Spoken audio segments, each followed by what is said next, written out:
homes, trees, power poles, farm buildings, and other structures. The strongest tornadoes were rated EF1, with winds reaching up to 145 kilometers an hour. No injuries were reported. Saskatchewan has now seen 6 confirmed tornadoes this year. In Saskatchewan, several groups and projects will be honored with the 2026 Lieutenant Governor's Heritage Awards later this month. Heritage Saskatchewan says the events will take place June 24th in Regina. The awards recognize efforts to protect traditions, historic buildings, and community heritage. Recipients come from communities across the province, including Regina, Saskatoon, and Humboldt. An additional museum award will also be presented. Organizers say the program celebrates those helping to preserve Saskatchewan's cultural and historical legacy. One message stood out across Regina on Saturday: everyone belongs. Several thousand people attended the 2026 Queen City Pride Parade and Festival, bringing together families, friends, community organizations, and allies from across Saskatchewan. The day featured colorful floats, live music, local vendors, and celebrations throughout Wascana Park. Organizers say Pride remains both a celebration of progress and a reminder of the importance of acceptance and inclusion. You can experience the color, excitement, and community spirit in our Pride highlight video over on sasktoday.ca. The University of Regina is recognizing 4 people with honorary degrees during its spring convocation this week. The awards celebrate leadership and work that has helped others. Saul and Elsie Sanderson will be honored for their contributions to Indigenous leadership and education. Ralph Goodale will be recognized for a long career in government service. Dr. Bob Stedward will be honored for helping to grow the paramedic games worldwide. The convocation ceremonies take place for the next 3 days and will also be available online.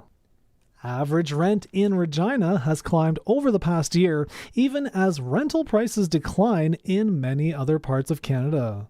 A new report from rentals.ca says average rent in the city has reached $1,471 per month, up about 12% from a year ago. Analysts say growing demand from people moving to Saskatchewan and a low vacancy rate are putting pressure on the market. They add that newer rental developments often come with higher prices, helping to push average rents upwards.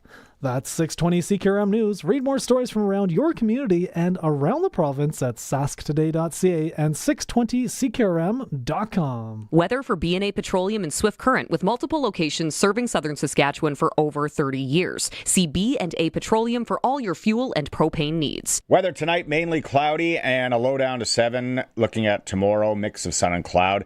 Isolated showers, 30% chance in and around the area, and a high of 19.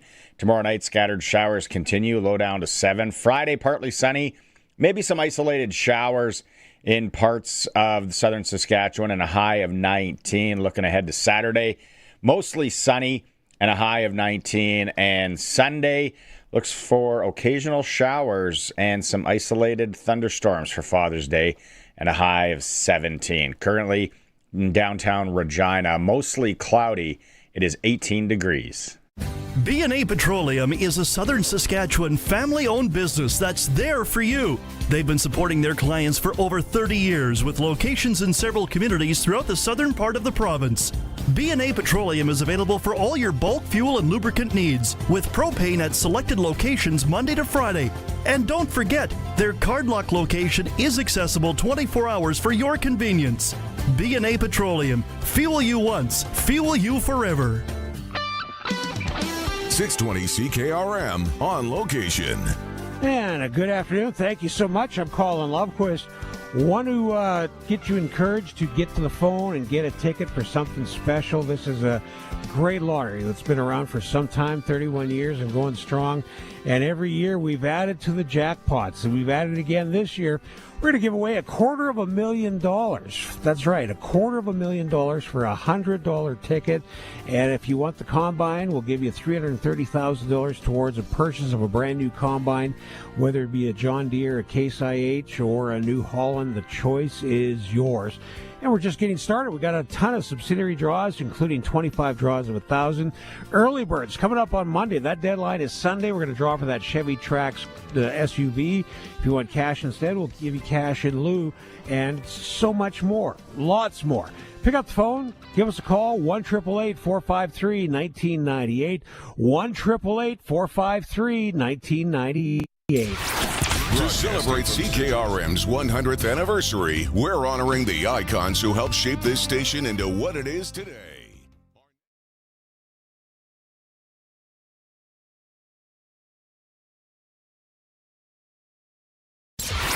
Broadcasting from Century Studios in downtown Regina, Harvard Media presents The Sports Cage, where Saskatchewan comes to talk local sports. Brought to you by Regina Motor Products. RMP summer offer on now until August 31st. Receive a $25 SOE gift card with purchase of a vehicle health check and oil change package. Visit RMP today.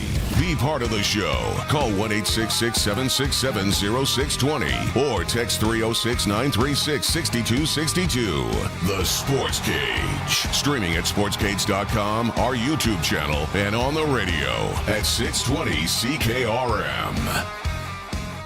Here we go for the Wednesday twirl of the Sports Cage. It is for Regina Motor Products. Thank you for making some time. However you are taking in this show today, whether it's on 620 CKRM, 100 years old this year, any of the streams, and of course you can watch along. And supposedly Curtis and I are both wearing pink shirts. We were told you can watch on the YouTube feed at sportscage.com. 3 hours for you, fast and furious.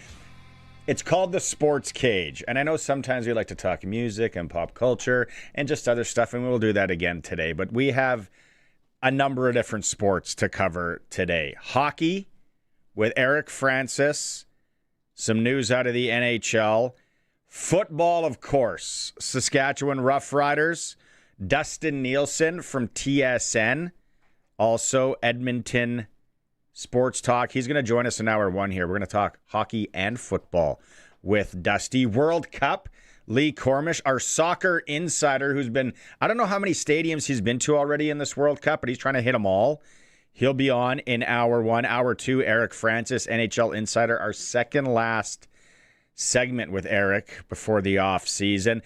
Sprinkle of the day, we're going to talk U.S. Open golf. Harry's going to come in. We're going to talk about Shinnecock Hills and what we can expect there. More riders in hour two with Caleb Sanders stopping by. Pick the score and Scott Schultz possibly in hour three. Rider audio again. We got Thomas Bertrand Houdon there.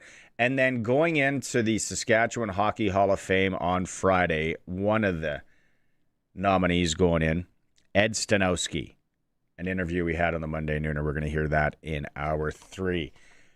All of our guests join us on the Western Pizza guest hotline. Western Pizza, more than just pizza, of course. Any of the Greek favorites, maybe a lasagna, maybe a burger, some wings, some ribs. Call your local Western Pizza today. And then we like you to chime in. Let us know what you're thinking out there on the Prairie Land Rentals text line 936-6262.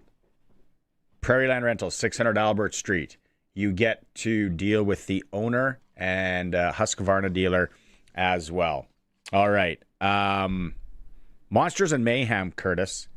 We got that too. So talked about this week. Coming up July 17th and 19th at Kings Park Speedway. We got 4 tickets up for grabs to Monsters and Mayhem. A ride in a monster truck. The key word today, VIP.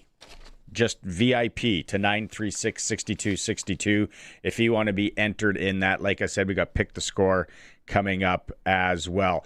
World Cup is on right now. England fans, 2-2 with Croatia. What a barn burner right now. There was another tie earlier today, Portugal and Congo. Curious to get Lee Kormish's take on these ties. And I think if you were sprinkling, you'd be doing all right on the tie front there. Toronto Maple Leafs have a new head coach. Jim Hiller, former Melville Millionaire, by the way, is the new coach of the Toronto Maple Leafs. I don't know if we were talking about him or people were talking about him or Leaf fans. Leaf fans haven't been talking for a while, though. but he's the new bench boss there. As for the Riders, back on the practice field, of course, today, and we do have some audio from Coach Mace because we're into the season and there is injuries. Coach Mace gives us a Nelson Lacombo status update. Playing that one slow tomorrow will be obviously a good tester for us. Worst case is always game time decision, but we decided to be smart and give him today. Just giving him a little time. What about an update, Coach Mace, on the status of Aaron Crawford? I don't want to say it's a long-term thing. Just that's a position where a lot of teams don't have a lot of backups for that role. So you got to be really smart with that situation. So I just read it as that. There we go. Couple of updates from Coach Mace out of the gate there. Curtis, last week we started this, and it was kind of where do you land? And last week it was the doors. Where do people land on the doors? And the text messages were off the charts. The Prairie Land Rentals text line. And then this question today on where do people land on distinguishing where people are from? Because you and Jason got into I wouldn't say an argument in one of our production meetings. A heated debate. Because I know people that will say, he's from Regina.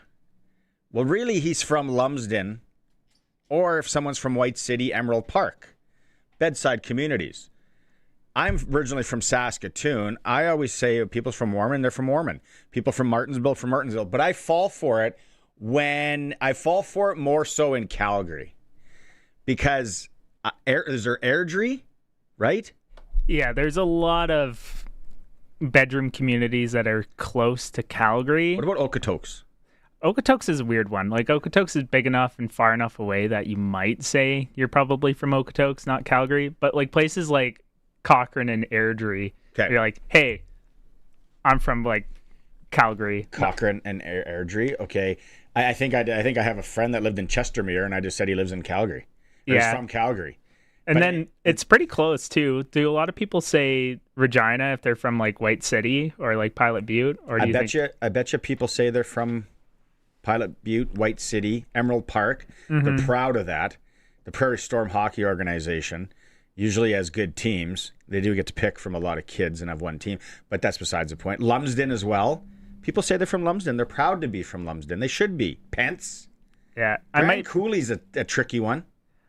I might be in the minority because it's a very Sasky thing to say what small town you're from. But yeah, a lot of other places you might just like... Especially if you're talking to someone that doesn't necessarily know the geography. Like if someone is like, hey, I'm from Alberta. And they're like, where's that? It's like, I'm from Canada. It's like you slowly kind of work your way down where it's like, hey, I'm from Canada. Oh, cool. It's like, yeah, I'm from in like Alberta. Oh, where in Alberta? It's like Calgary. It's like, oh, yeah, I love Calgary. Well, just outside of Calgary, Northwest, I'm from Cochrane. It was a heated debate. You guys are getting in, and I said, I think most people just say where people are from. Because when people are usually from St. Albert or people are from Sherwood Park, I think I distinguish that. I don't just say Edmonton. But on that, coming up next, we'll go to break, and we'll talk to Dustin Nielson, who I think is actually from the city of Edmonton. Maybe he is from one of the bedside communities there, but we'll find out more. It is the Sports Cage on the home of local sports in Saskatchewan, 620 CKRM. To celebrate CKRM's 100th anniversary, we're honoring the icons who helped shape this station into what it is today. Our next 620 CKRM icon inductee, Perry Nias. Here's a behind the mic moment with Perry Nias. I really didn't have a concept of how good these broadcasters were. As a kid, I probably wasn't as intimidated as I should have been. I probably had no business being on that station with the amount of experience. I was a hard worker. I did everything asked of me. Just by listening to the radio station, you became a far better broadcaster. But I don't think I ever felt pressure from anyone. I think it was a quiet pressure on myself. Keep up here. These guys are all over the community. I take on things that management didn't even know I did. Community things I did, little MC jobs here or there. On location broadcasts were big. I don't think the salesmen were too comfortable with me at first because I was a kid. So I took the effort and I went to broadcasts where Willie would be or Fred would be or Rick Purdy would be at that time. And I kind of watch and see how they did it. I had done some at other stations, but I hung around with the sales guys and I maybe befriended them a little bit. Before you knew it, I think I was right in the stable with everybody else and doing a lot of those broadcasts. To hear the full extended interview, visit our 100th year page at 620ckrm.com or sasktoday.ca. 620 CKRM on location. All right, here we go. Time is ticking down for the early bird draws here for the Foam Lake Recreation Combine Lottery. You don't want to miss your shot at this great lottery. We're talking about a chance at $250,000 in cash or $330,000 towards a brand new combine. Now imagine upgrading your equipment or living debt-free. Every single ticket sold goes directly towards funding the rec center, the golf and country club, the community hall here in Foam Lake, and we are going to give you the opportunity to win and win big. Don't miss the deadline. Early birds coming up on Monday. Sunday night's the cutoff for that, and we're going to draw for that Chevy Trax vehicle. And if you don't want the vehicle, we'll give you $30,000. We got the travel voucher plus $2,500 in spending cash. So you're looking at $7,500 in a travel vacation package and so much more. Pick up your tickets right now. Visa, MasterCard. Go to CombineLotto.com or call 1-888-453-1998. 1-888-453-1998. Winter in Saskatchewan tests everything, our patience, vehicles, and sometimes our bumpers. From icy parking lot dings to serious highway mishaps, choosing local matters. At Regina Motor Products Collision Center, we're Saskatchewan owned, run, and we drive these roads too. An SGI accredited full-service collision center working on all makes and models. Submit your SGI claim and book your appraisal. It's easy. When you need repairs you can trust, it's neighbors helping neighbors. Regina Motor Products Collision Center, south at Highways 1 and 6 Albert Street, rmpchevrolet.com. The Roughriders season is here, and the biggest 50-50 in Saskatchewan is back. Last year's 50-50 raised over $3.3 million for amateur football in Saskatchewan, and we couldn't do it without you. Thank you, Rider Nation. This year, we have bigger loyalty and early bird prizes than ever before, not to mention those life-changing 50-50 jackpots. See all of the prizes and buy your tickets today at riders5050.ca, and never miss a chance to win when you sign up for the 50-50 Club. Riders 50-50 is presented by ISC. Lottery license LR260010. Getting insurance is one thing, but making sure you're actually covered the way you think you are is another. At Lakeview Insurance, Scott Schultz and his team help you get a second opinion on your coverage so you know what you're protecting. It's about protecting what you've built. Talk to Lakeview Insurance today. Welcome back to Sports Cage. Missed any part of the show? Check out the podcast powered by Freeze Tolman at 620ckrm.com and sportscage.com. Welcome back to the Sports Cage on this Wednesday for Regina Motor Products. Our Where Do You Land Wednesday? It's kind of a fun question. Don't read too much into it. But we started, if you didn't catch it earlier, we started this debate in our meeting last week. It was actually Curtis and Jason who started it, and it was like, no, I know people that are from Lumsden, but we just say they're from Regina, and I know people from Okotoks, and we just say they're from Calgary, and I'm like, I usually say where the person's from.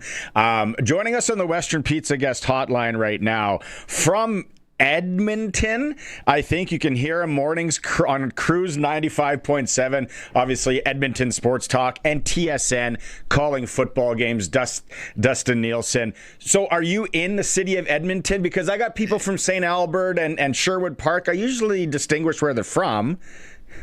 Yeah, they do. I mean, if you're going to talk to somebody from Sherwood Park, they're going to let you know they're from Sherwood Park. Same with St. Albert. I'm a West Ender. I live in West Edmonton. I'm like 7 minutes drive from West Edmonton Mall. So I live on the West End. Did they get rid of the roller coaster? Are they replacing the roller coaster? What? Give us the news on the West Edmonton Mall. Yeah, we actually stayed at the mall like a month ago before the season started. I wanted to take my kids because I'm not gonna, I'm gone a lot of weekends now. So we stayed at the mall in a theme room, went to the water park, and we did end up going to Galaxyland there. And that roller coaster is gone; it's completely torn down. I mean, it's a huge space. They got to have plans for something else going in there. I'm not sure what it is. But that was a legendary spot for a long time for sure. Exactly. And then when the drop of doom as a kid, you're just like, oh, I can't go on that. That's too scary. Yeah. And then the ball pit always smelt of urine. I remember that back in the days.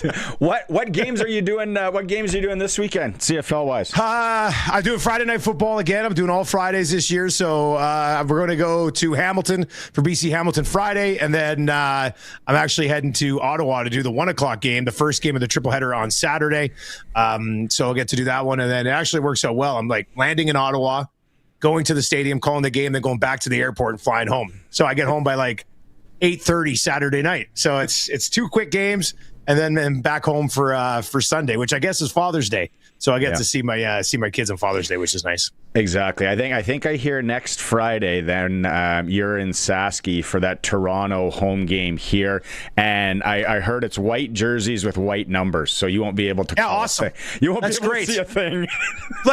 What does this league keep doing? Every time they drop a new jersey, I will admit it looks awesome, but as a play-by-play guy, I'm sitting there going, are they not hearing me? I remember I complained about the Obsidian ones, and Craig Reynolds messaged me and he goes, hey, I'm really sorry about that, man. He goes, maybe if we do a different Obsidian one, I'll get you out here. You can sit in the broadcast booth and let us know which ones you can read numbers on. And then they just keep dropping all these white jerseys, for goodness sake. So it's not too bad in most of the stadiums, but if you're at McMahon in Calgary, you're way up at the top, you can't see anything on those jerseys. So, yeah, I mean, they look sharp, but come on. Enough's enough. I actually don't know. I haven't seen the Rider one, and I knew that's a soft spot for you and Dave Thomas and guys that have to try and figure out the numbers. It is difficult. Two weeks in.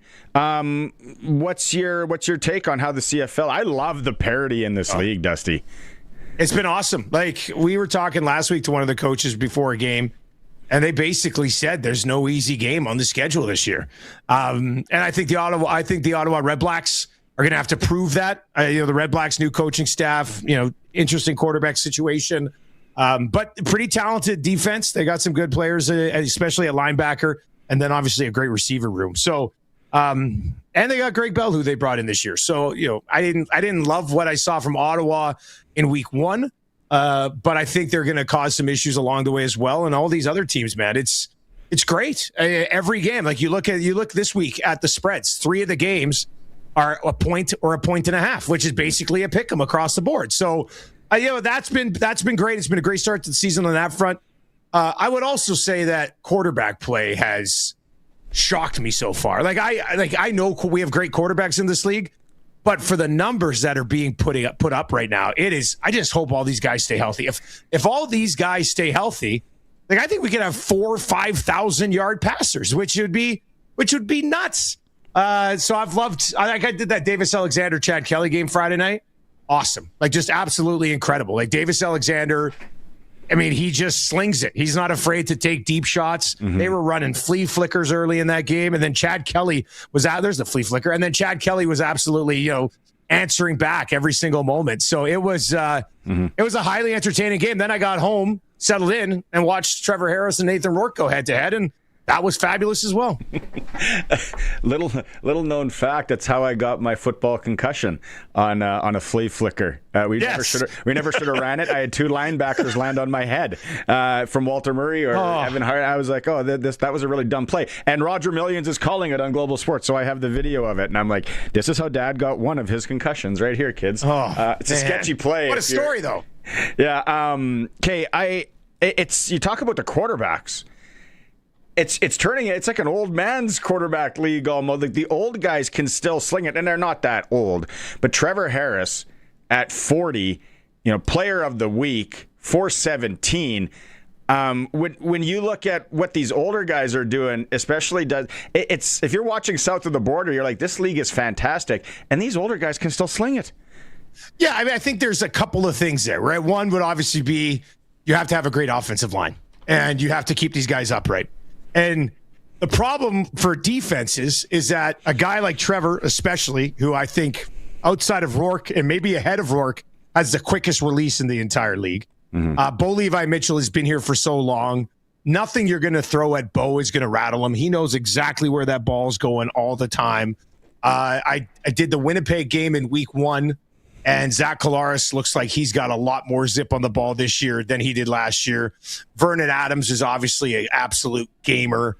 But these are all veteran guys who've been around for a long time. And then you've got the young stud in Nathan Rourke and Davis Alexander, who we know there's going to be great things for them coming. And then you got Chad Kelly, who missed all of last season, but was an MOP before that, was probably going to trend towards another MOP the year he got hurt. And he didn't look like a guy he had one interception, might want that back, but I think even Chad midway through the season might make that play. But he didn't look like a guy who hadn't played football in like 18 months. It was 580 days or something like that. So, quarterbacks are going to be a problem. And, going into the season, I was looking at, especially in the West, all the running backs. Like, there's great running backs, especially in the West. And that's why we're averaging 59 to 60 points a game right now in the Canadian Football League. What's the mood in Edmonton with the Elks? The mood around the team, I think, is very good. It's a stiff test this week with the undefeated Alexander and a really good Montreal team coming to town. But Justin Rankin is a stud. Like, you can make a strong case that Brady Oliveira is the best back in the league. I think Dedrick Mills 100% has to be in that conversation. You got the Ouellette, you got the Butlers. But in the end, I think the most explosive is probably Justin Rankin. And if they're going to pull off an upset of Montreal, and it's supposed to be a torrential downpour here, sucks for the Elks. Their home opener is going to be it's like 15 degrees and like continuous hard rain. But if they're going to try to upset the Alouettes, throw some rain in there. They already won a rain game out in Ottawa, and Justin Rankin was insane in that game. So he's if there's a non-quarterback who could win MOP, man, if the Elks make the playoffs, it could very well be that guy, Justin Rankin. He's a freak. The lesser-known member of the country quartet from Canada, the Rankin family, Justin Rankin. What are you rule change guy? Where do you land on this? You seem like obviously in the business, and you're a businessman. You got to keep moving. You got to keep changing all that. We get people still texting in here, not a fan. The Rouge thing on the weekend here in Sask, we had suits on yesterday trying to decipher that. Where do you land on the rule changes and what's coming and what is there?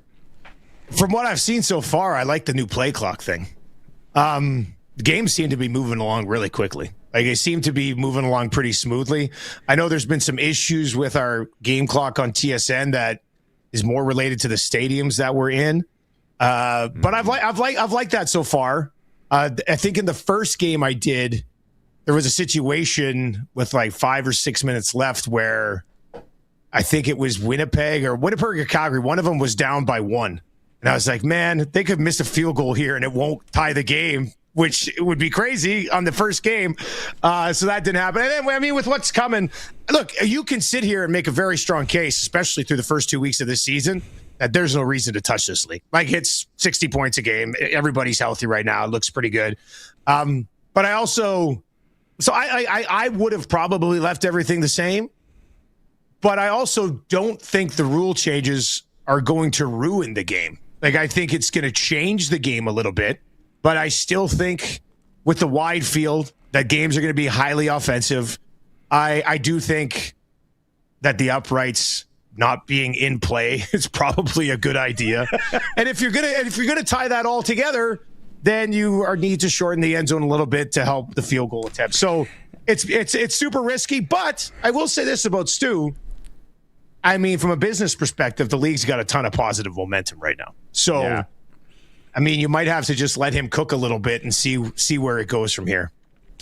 I almost think they should have doubled down on the moving of the goalposts and went back to the old 2 posts, like we see in high schools or at school fields, where it's like it can double as a soccer net. There, let's go back to that.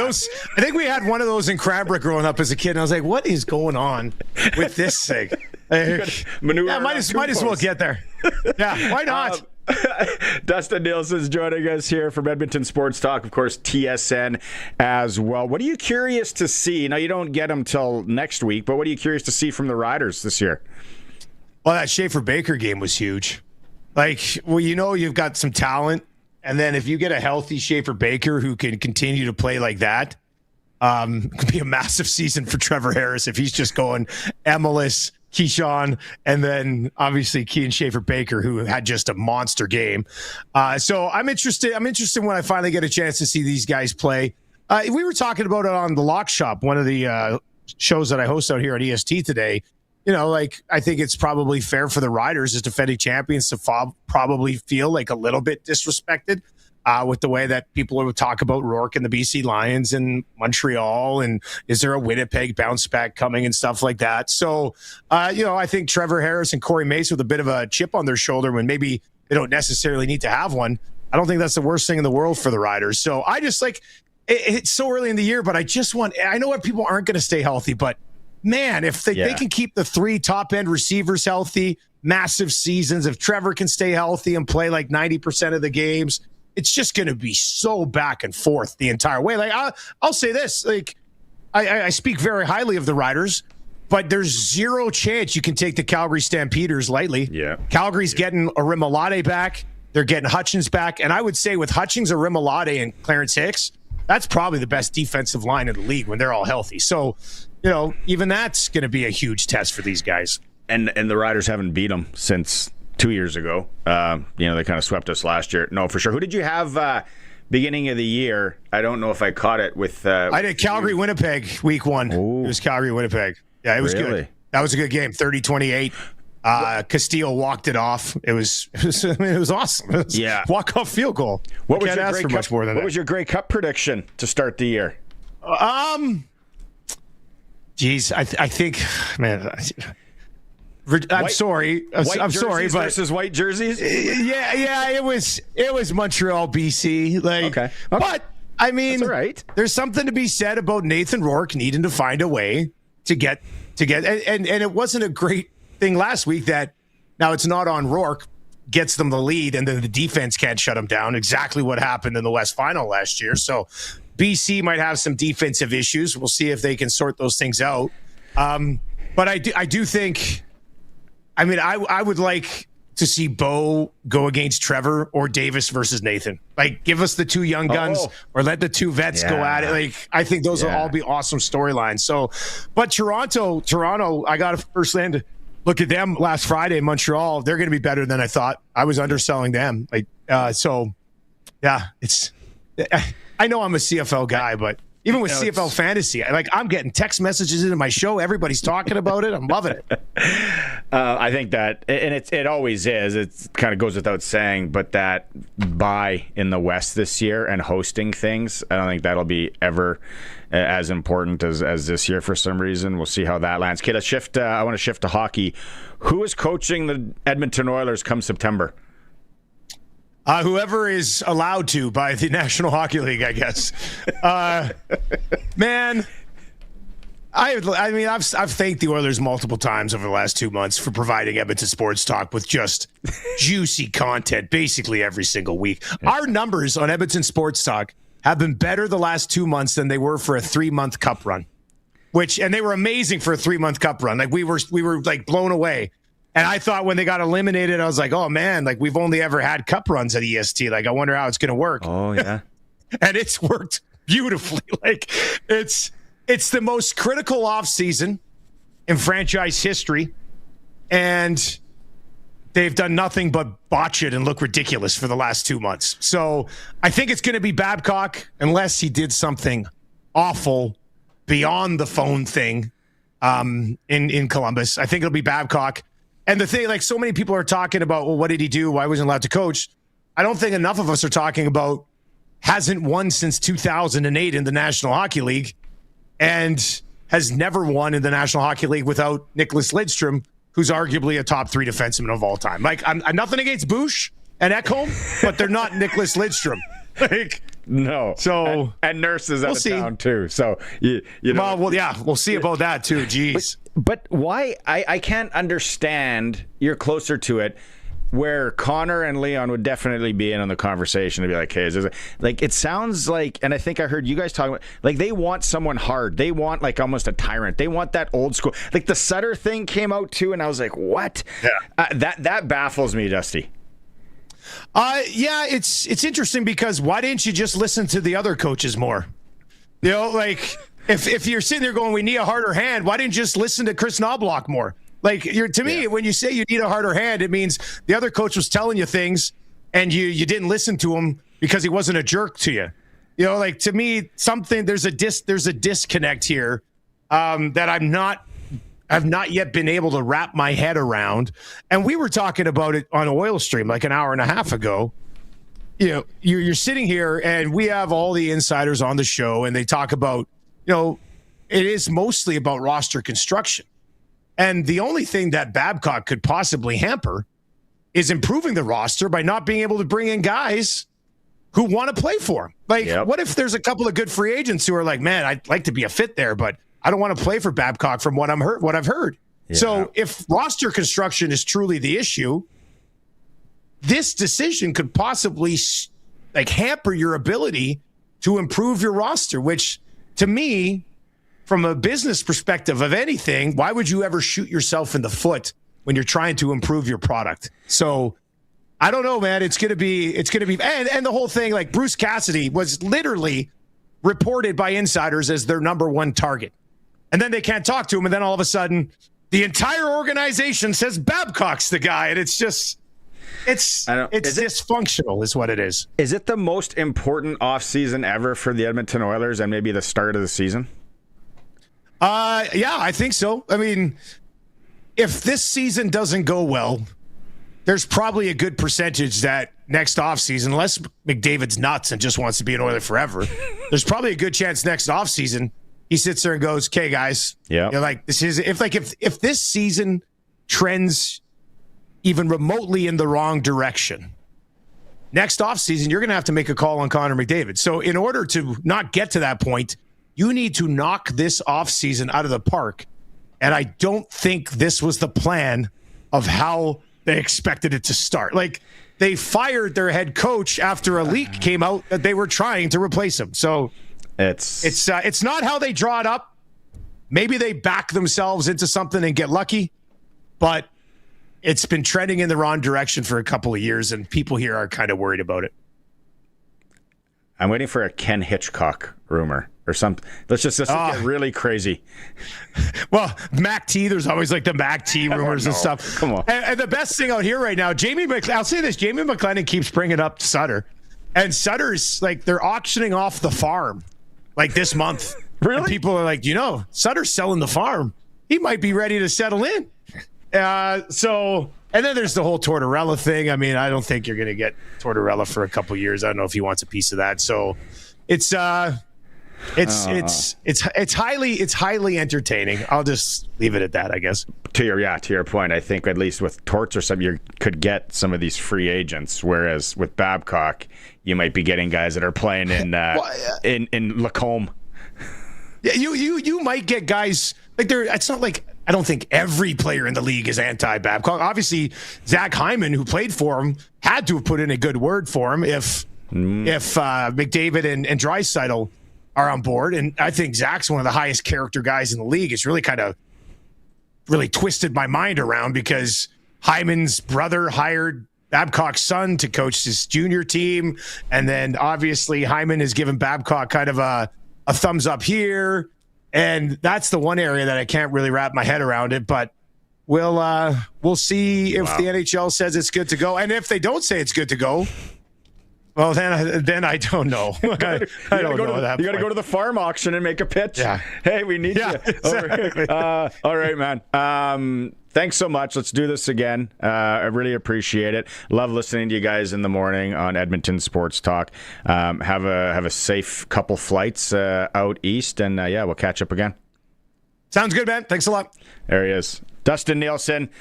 Cruise 94 or 95.7 in Edmonton in the mornings, or you can just listen to their show on the stream, Edmonton Sports Talk. It's great. Lieutenant Eric's with him. He's a Saski guy. And, of course, play-by-play on TSN. It is a Sports Cage, streaming through our YouTube channel at sportscage.com. 620 CKRM on location. And let's get you hooked up with a ticket or two here. Go around the office, talk to your friends, neighbors, family, get yourself some tickets for the Foam Lake Recreation Combine Lottery. We're going to get you back to the Sports Cage. And speaking of sports, I was just looking at the banners flying over the rink here as the Flyers have picked up a lot of hardware over the years. And looking at some of the tributes they've got set up here in the foyer or in the skating rink. Bernie Federico, one of my all-time favorites, plays with my team, or played with my team, the St. Louis Blues. He cut his teeth here, so did Ted Hargreaves. Pat Elyanek used to play here. Dennis Polonich had a very good career with the Detroit Red Wings. He started here as well, so a lot of history to this rink, the Rec Complex. We're raising money for that and other organizations, and we want to give away some big bucks. $250,000 could be yours, and so much more. Go to CombineLotto.com or call 1-888-453-1998. 1-888-453-1998. Winter in Saskatchewan tests everything, our patience, vehicles, and sometimes our bumpers. From icy parking lot dings to serious highway mishaps, choosing local matters. At Regina Motor Products Collision Center, we're Saskatchewan-owned, run, and we drive these roads too. An SGI-accredited full-service collision center working on all makes and models. Submit your SGI claim and book your appraisal. It's easy. When you need repairs you can trust, it's neighbors helping neighbors. Regina Motor Products Collision Center, south at Highways 1 and 6 Albert Street, rmpchevrolet.com. For 70 years, Fries-Tallman has been more than a building supplier. It's been part of the community. Family owned since 1956, Fries-Tallman is proud to grow alongside the families, builders, and businesses they serve. This milestone is about more than time. It's about trust, hard work, and relationships built to last. Thank you for being part of the Fries-Tallman story. Visit friestallman.com. Fries-Tallman. Locally owned, family grown, rooted in our community for 70 years. Out here in southern Saskatchewan, the sun shows up for work every day. Might as well make it earn its keep. That's where Keln Solar comes in. These folks travel all over the province helping people put solar on their homes, farms, and cabins. They're local guys, Sask-born, Sask-raised, and not going anywhere. Except, to your place. Now's the time to start planning for spring and summer 2026 bookings. Give Keln Solar a call and they'll come show you your best options. Keln Solar. They move the power so you don't have to. KelnSolar.com. Text CKRM 306-936-6262. Powered by Prairie Land Rentals. From power tools to skid steers, they probably have what you need for your job. 600 Albert Street, where you deal with the owner. Don't miss a minute of Sports Cage. Podcasts are posted at sportscage.com. 620 CKRM. Welcome back. It's for Regina Motor Products. Summer offer now until August 31st. Receive a $25 SOE gift card with the purchase of a vehicle health check and oil change package. Visit RMP today. Curtis is with me. We got hockey covered there. We got football covered there. Now we got to talk some soccer. Out on the Western Pizza guest hotline, joining us, our soccer insider, who is just putting on the miles. Something feared. Lee Kormish. All right, give me the last week, the flights and the cities you've been in, please. Okay, so we did those two friendlies in Edmonton and Montreal. Okay, so that was pre-World Cup. I then took a flight to Mexico City for June 11th for the opener. I was there and watched Mexico and South Africa. That night, I took a red-eye to Toronto, went to Canada, Bosnia the next day. Early a.m. the next morning, flew to Boston, saw Haiti, Scotland. Later, the next morning, flew to Philadelphia, saw Cote d'Ivoire and Ecuador. And then this is where it went bad. I had a date in Miami for Uruguay and Saudi Arabia, and Frontier Airlines, I don't know if you've ever flown this airline, but I will never, ever again. It was the worst experience. 2 D planes. one canceled flight, slept on a bench in the airport, about 10 plus delays. Listen to me. I got into the Miami airport. I looked at the TV screen. It was in the 51st minute of the Uruguay-Saudi Arabia match. I couldn't get to it. I stayed in the airport. I flew back to New York City. I took a train from Penn Station to Providence, Rhode Island, and then I took a train up to Boston, and I watched Norway-Iraq yesterday. So after that, you actually caught me at home. I flew into Saskatoon this morning. I've got my new display. This is fresh right here. My basement here is brand new. So anyways, I'm home for the day. Wow. I'm trying to catch some sleep, and then it's on to Vancouver first thing in the morning. That is unreal. I was just looking at prices. Now, Yep. I know the last time we had you on, you kind of told us about the aftermarket when it comes to the World Cup. So I'm looking through the prices here, and I won't say the site that I'm on. Now, to get into that Canada-Qatar game tomorrow, $664 Canadian for one ticket if you want to get in.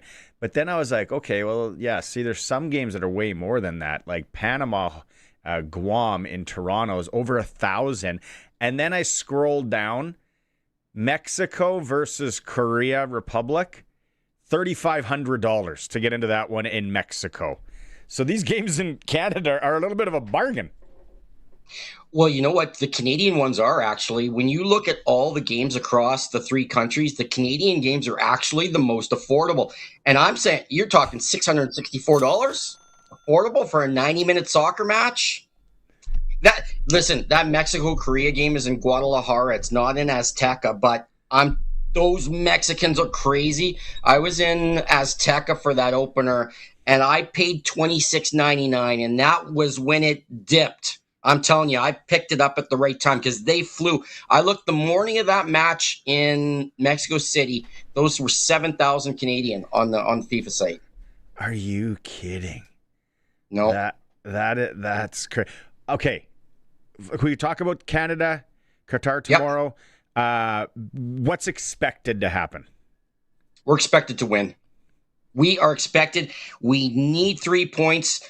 Months ago when the draw was made and we drew Qatar, this is where Jesse Marsh, our coach, is like, that's a must win. If we don't win against Qatar, we're not here. Okay. We need 3 points. And you know what? I'm going to tell you, Qatar surprised Switzerland, but what Switzerland didn't do is they didn't bury some of their chances, which we didn't do against Bosnia as either. But I think Jesse's going to tweak the lineup a little bit, and I just feel like we're going to see some magic tomorrow. I'm predicting a 3-0 smash. We're going to take that team hard. Arash Madani was on yesterday. He guaranteed us that Alphonso Davies is suiting up. He is going to be on the roster, on the pitch. I don't know, playing much, all that. So he guaranteed that. Does he make that much of a difference at this point for this Canadian team?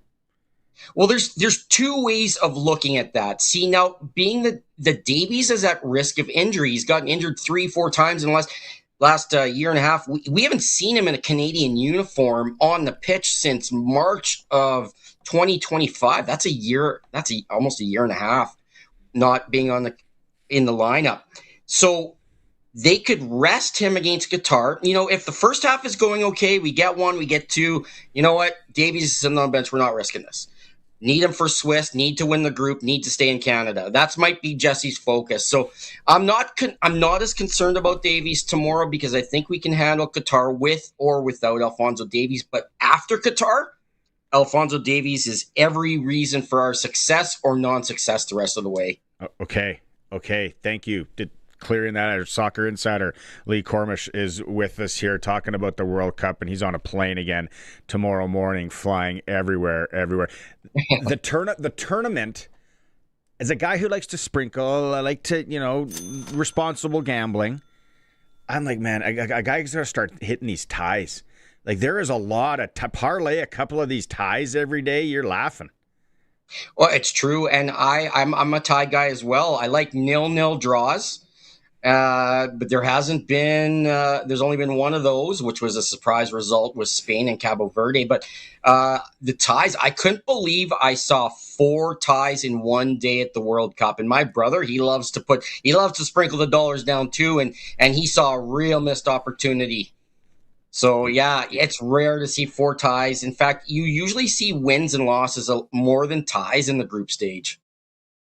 I think, what did I hear the other day of a guy that on a $10 parlay, all 4 ties, like brought in, like it was over 70 grand or something crazy. Oh my goodness. So someone hit that. Yep. And then maybe it was $100. I don't know. But here's the other one I heard, that someone right before, I don't know if they don't call it a face-off kick or whatever the beginning of the game is, put down $1 million on Spain to beat Cape Verde, and only to win 85 grand. And then that was a tie. Is that one of the most shocking results you've seen in World Cup play? When you go back in history, I'm a real history buff. I would say that's in your top 50 games over the World Cup. Maybe top 30. I'll tell you what, that goalkeeper Vizina, his name is Josimar Jose Ibarra Diaz. He's now famous across the world. And there was a similar instance back in 2006. It was when Trinidad and Tobago qualified for the World Cup, the smallest nation ever to have at that point. It was Shaka Hislop that shut out the Swedes, and he made similar saves that Vizina did. And so, yeah, Vizina's famous. Now, that's the top 2 upsets so far of the tournament. That one will go down in folklore. Cabo Verde drawing Spain 0-0 because Spain are the favorites of this tournament. Spain could run the table after that match, and they'd look back and be like, "Wow, Cabo Verde shut them out." Is it common in soccer at a big event like the World Cup to just fire your coach after one game? Okay, let me ask you, do you see that in any other sports? No, you don't see that in professions. Hey, we're going to a big conference somewhere. Actually, we're going to let you go after the first 10 minutes. That is the reality of World Cup soccer. Tunisia has been in the World Cup a lot. They're the second as far as Arab African nations. They've been there almost as much as Morocco. I can't remember the exact number, but Tunisia is a formidable World Cup team. They've been there a lot. They've never had success. They've never gotten out of the group, and there is no patience for a 5-1 drubbing like that, so you're gone. That's the way it works. That's the way it works at the World Cup level with some of the nations. I love it. I love the storyline. There's so many storylines coming out of this World Cup that I'm kind of starting to get buy-in. And I don't know the really first thing about soccer, but I love watching it. And I got to start hitting some of these ties. Okay, so on the plane tomorrow, the people at the Saskatoon airport must be like, "Hey Lee." So you go to Vancouver, and then what's the next stretch? I take a bus down to Seattle. I see the Americans play Australia. I'm so excited for that one. I always like to see the home team play a match, so I get to see USA. That's probably the only time I'll get to see them. And they look pretty good. They look pretty good in LA. So after that, I fly to Monterrey, and I go to the 1,000th ever FIFA World Cup match between Tunisia with a new assistant coach in there, versus Japan. But I think Tunisia's done. I don't matter who they put in there at this point, I don't think. Oh. I love it. Let me ask you something. Are you catching the fever a little bit? Are you catching the fever? Yeah, a little bit. Yep, a little bit. And if I was closer to, let's say, a Vancouver, I don't know about Toronto, but a Vancouver, just because I could probably stay with Suits, sleep on his couch, I think I would go and take this in. Like, I'm at that point. The experience in Toronto with all those Canadian fans, I never felt that before. Really? A full World Cup stadium. There was 38,000 Canadians there, maybe 5,000 Bosnians. I was in Qatar, and we probably had 10 to 15,000 Canadians. I might be stretching that a bit. But to have 38,000 Canadians in that sunshine, the red glistening off the green pitch and everything, it was that atmosphere I never felt before. I couldn't even grasp it. A World Cup at home. I was looking around, and I'm like, we just need to get this game going, because I don't know where my head is. hopefully catch up next week because I want to get the take on the feel from Vancouver and then wherever else your travels take you. I appreciate this, Lee. Go get some sleep if you can, and then you probably got to be at the airport in a few hours. Hopefully catch up again. Hopefully catch up again next week. Yeah, you bet. Thanks for having me. There he is. Oh, man. Follow him on the socials.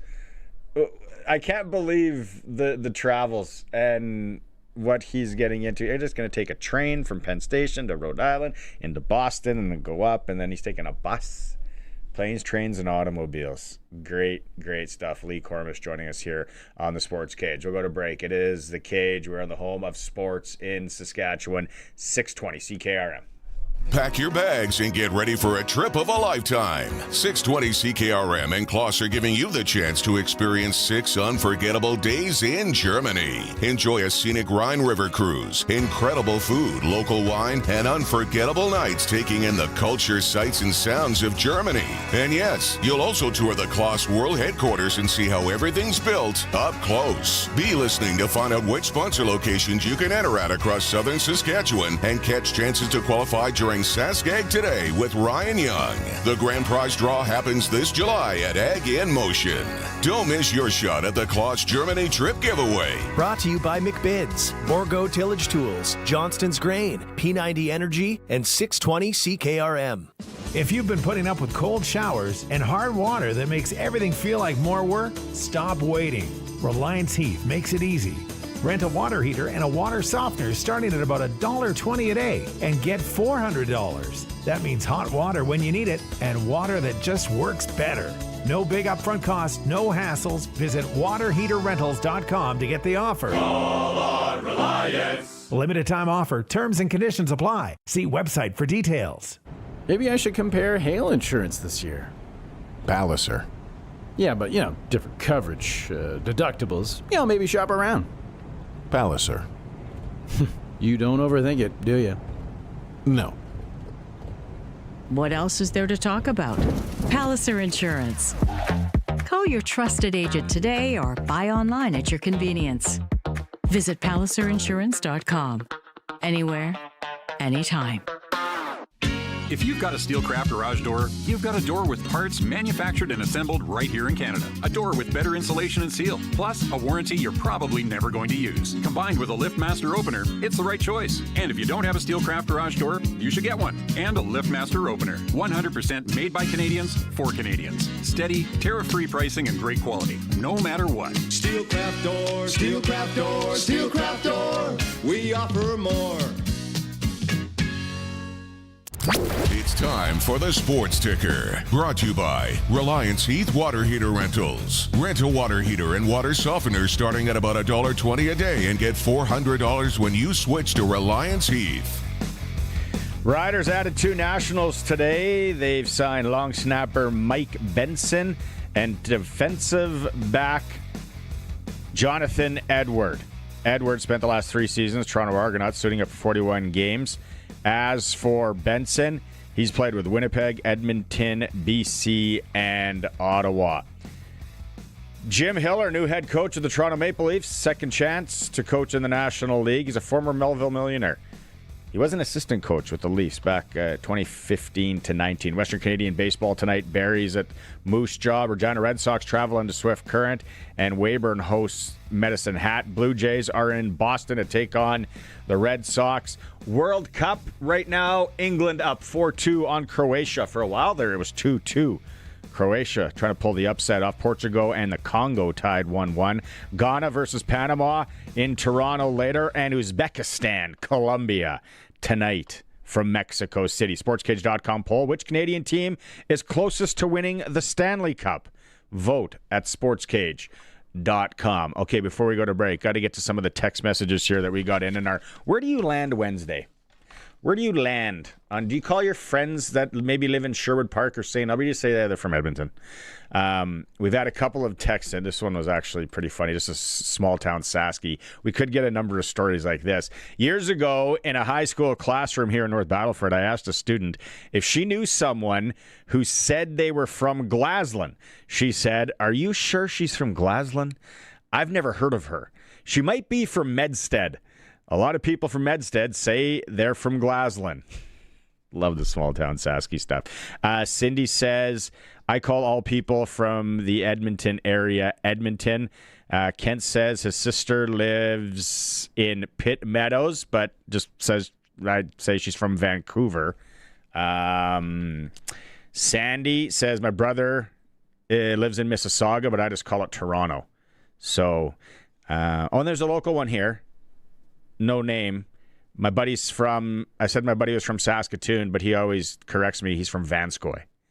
Vanscoy is just outside Saskatoon. I'm more the Warman, Martinsville. I forgot about Vanscoy. There's Vanscoy, Asquith, Aberdeen. Not Aberdeen's a little bit too far. Dunderns, I guess, out there too. So we started this. Curtis had a heated debate with Jason saying people from White City and Emerald Park and Pilot Butte, and they're just considered Regina. And I was like, no. Lumsden, Pence, Grand Coulee. Those people are from those places. And I said they thought I was wrong. I said, nah. I think I'm in the majority on that one. So we're finding out. People always we need more of the Regina ones too. Brandon also says he's lived in White City pretty much his whole life, and I always say I'm from White City, just outside Regina. There we go. Hour 2 is coming up. Eric Francis, NHL Insider. We're going to hear from Caleb Saunders from the Saskatchewan Roughriders. And Sprinkle of the Day, we're talking U.S. Open golf starting tomorrow at Shinnecock. It is the Sports Cage, covering all sports here, streaming through our YouTube channel at sportscage.com. 620 CKRM, a Harvard media station, broadcasting from Regina, around the world at 620CKRM.com. News is brought to you by Bronco Plumbing and Heating, where professional service is guaranteed. They'll treat you right. Call 781-2090. It's 4 p.m. Good afternoon. Mostly cloudy and 19 degrees in Regina. I'm Denis Conroy from the Sask Today newsroom with 620 CKRM News. Saskatchewan is launching a new virtual primary care pilot aimed at connecting unattached patients with doctors and nurse practitioners online. The province has issued a request for proposals to deliver secure phone and video appointments starting in the fall. Health Minister Jeremy Cockrell says the program will improve access and convenience, while Rural and Remote Health Minister Lori Carr says it will reduce travel and wait times. The pilot supports the province's goal of universal primary care access by 2028. 3 additional tornadoes and a downburst have been confirmed in southeastern Saskatchewan following severe storms earlier this month.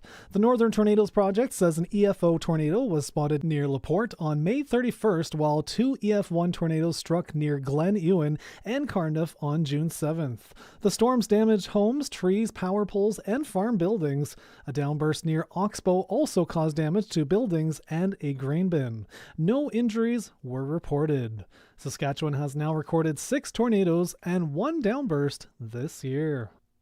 A major renewable energy milestone is underway near Assiniboia as construction begins on the Rose Valley Wind Project. The 200-megawatt facility, located about 30 kilometers east of the community, will operate under a 30-year agreement with Sask Power. The project is being developed by Potentia Renewables and Indigenous partner M Squared Renewables, which holds majority ownership.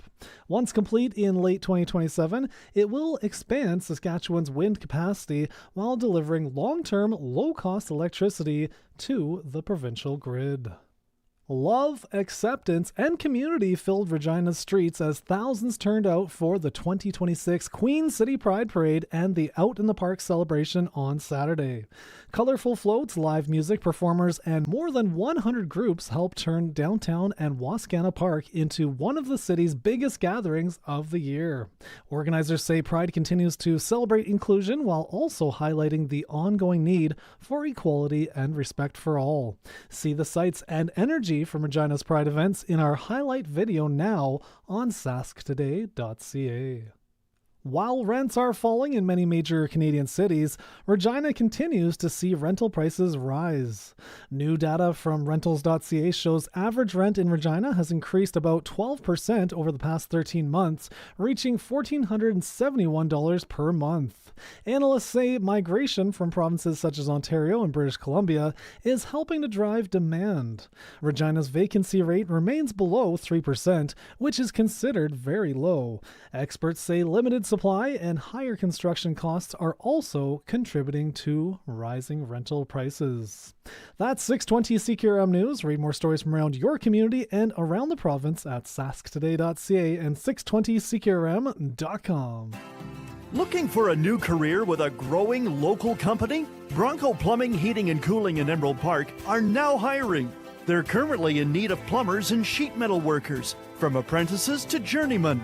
Competitive wages, plenty of work, family-style work environment. If you're ready for a new challenge, bring your resume to 2 Percival Drive in Emerald Park or call 781-2090.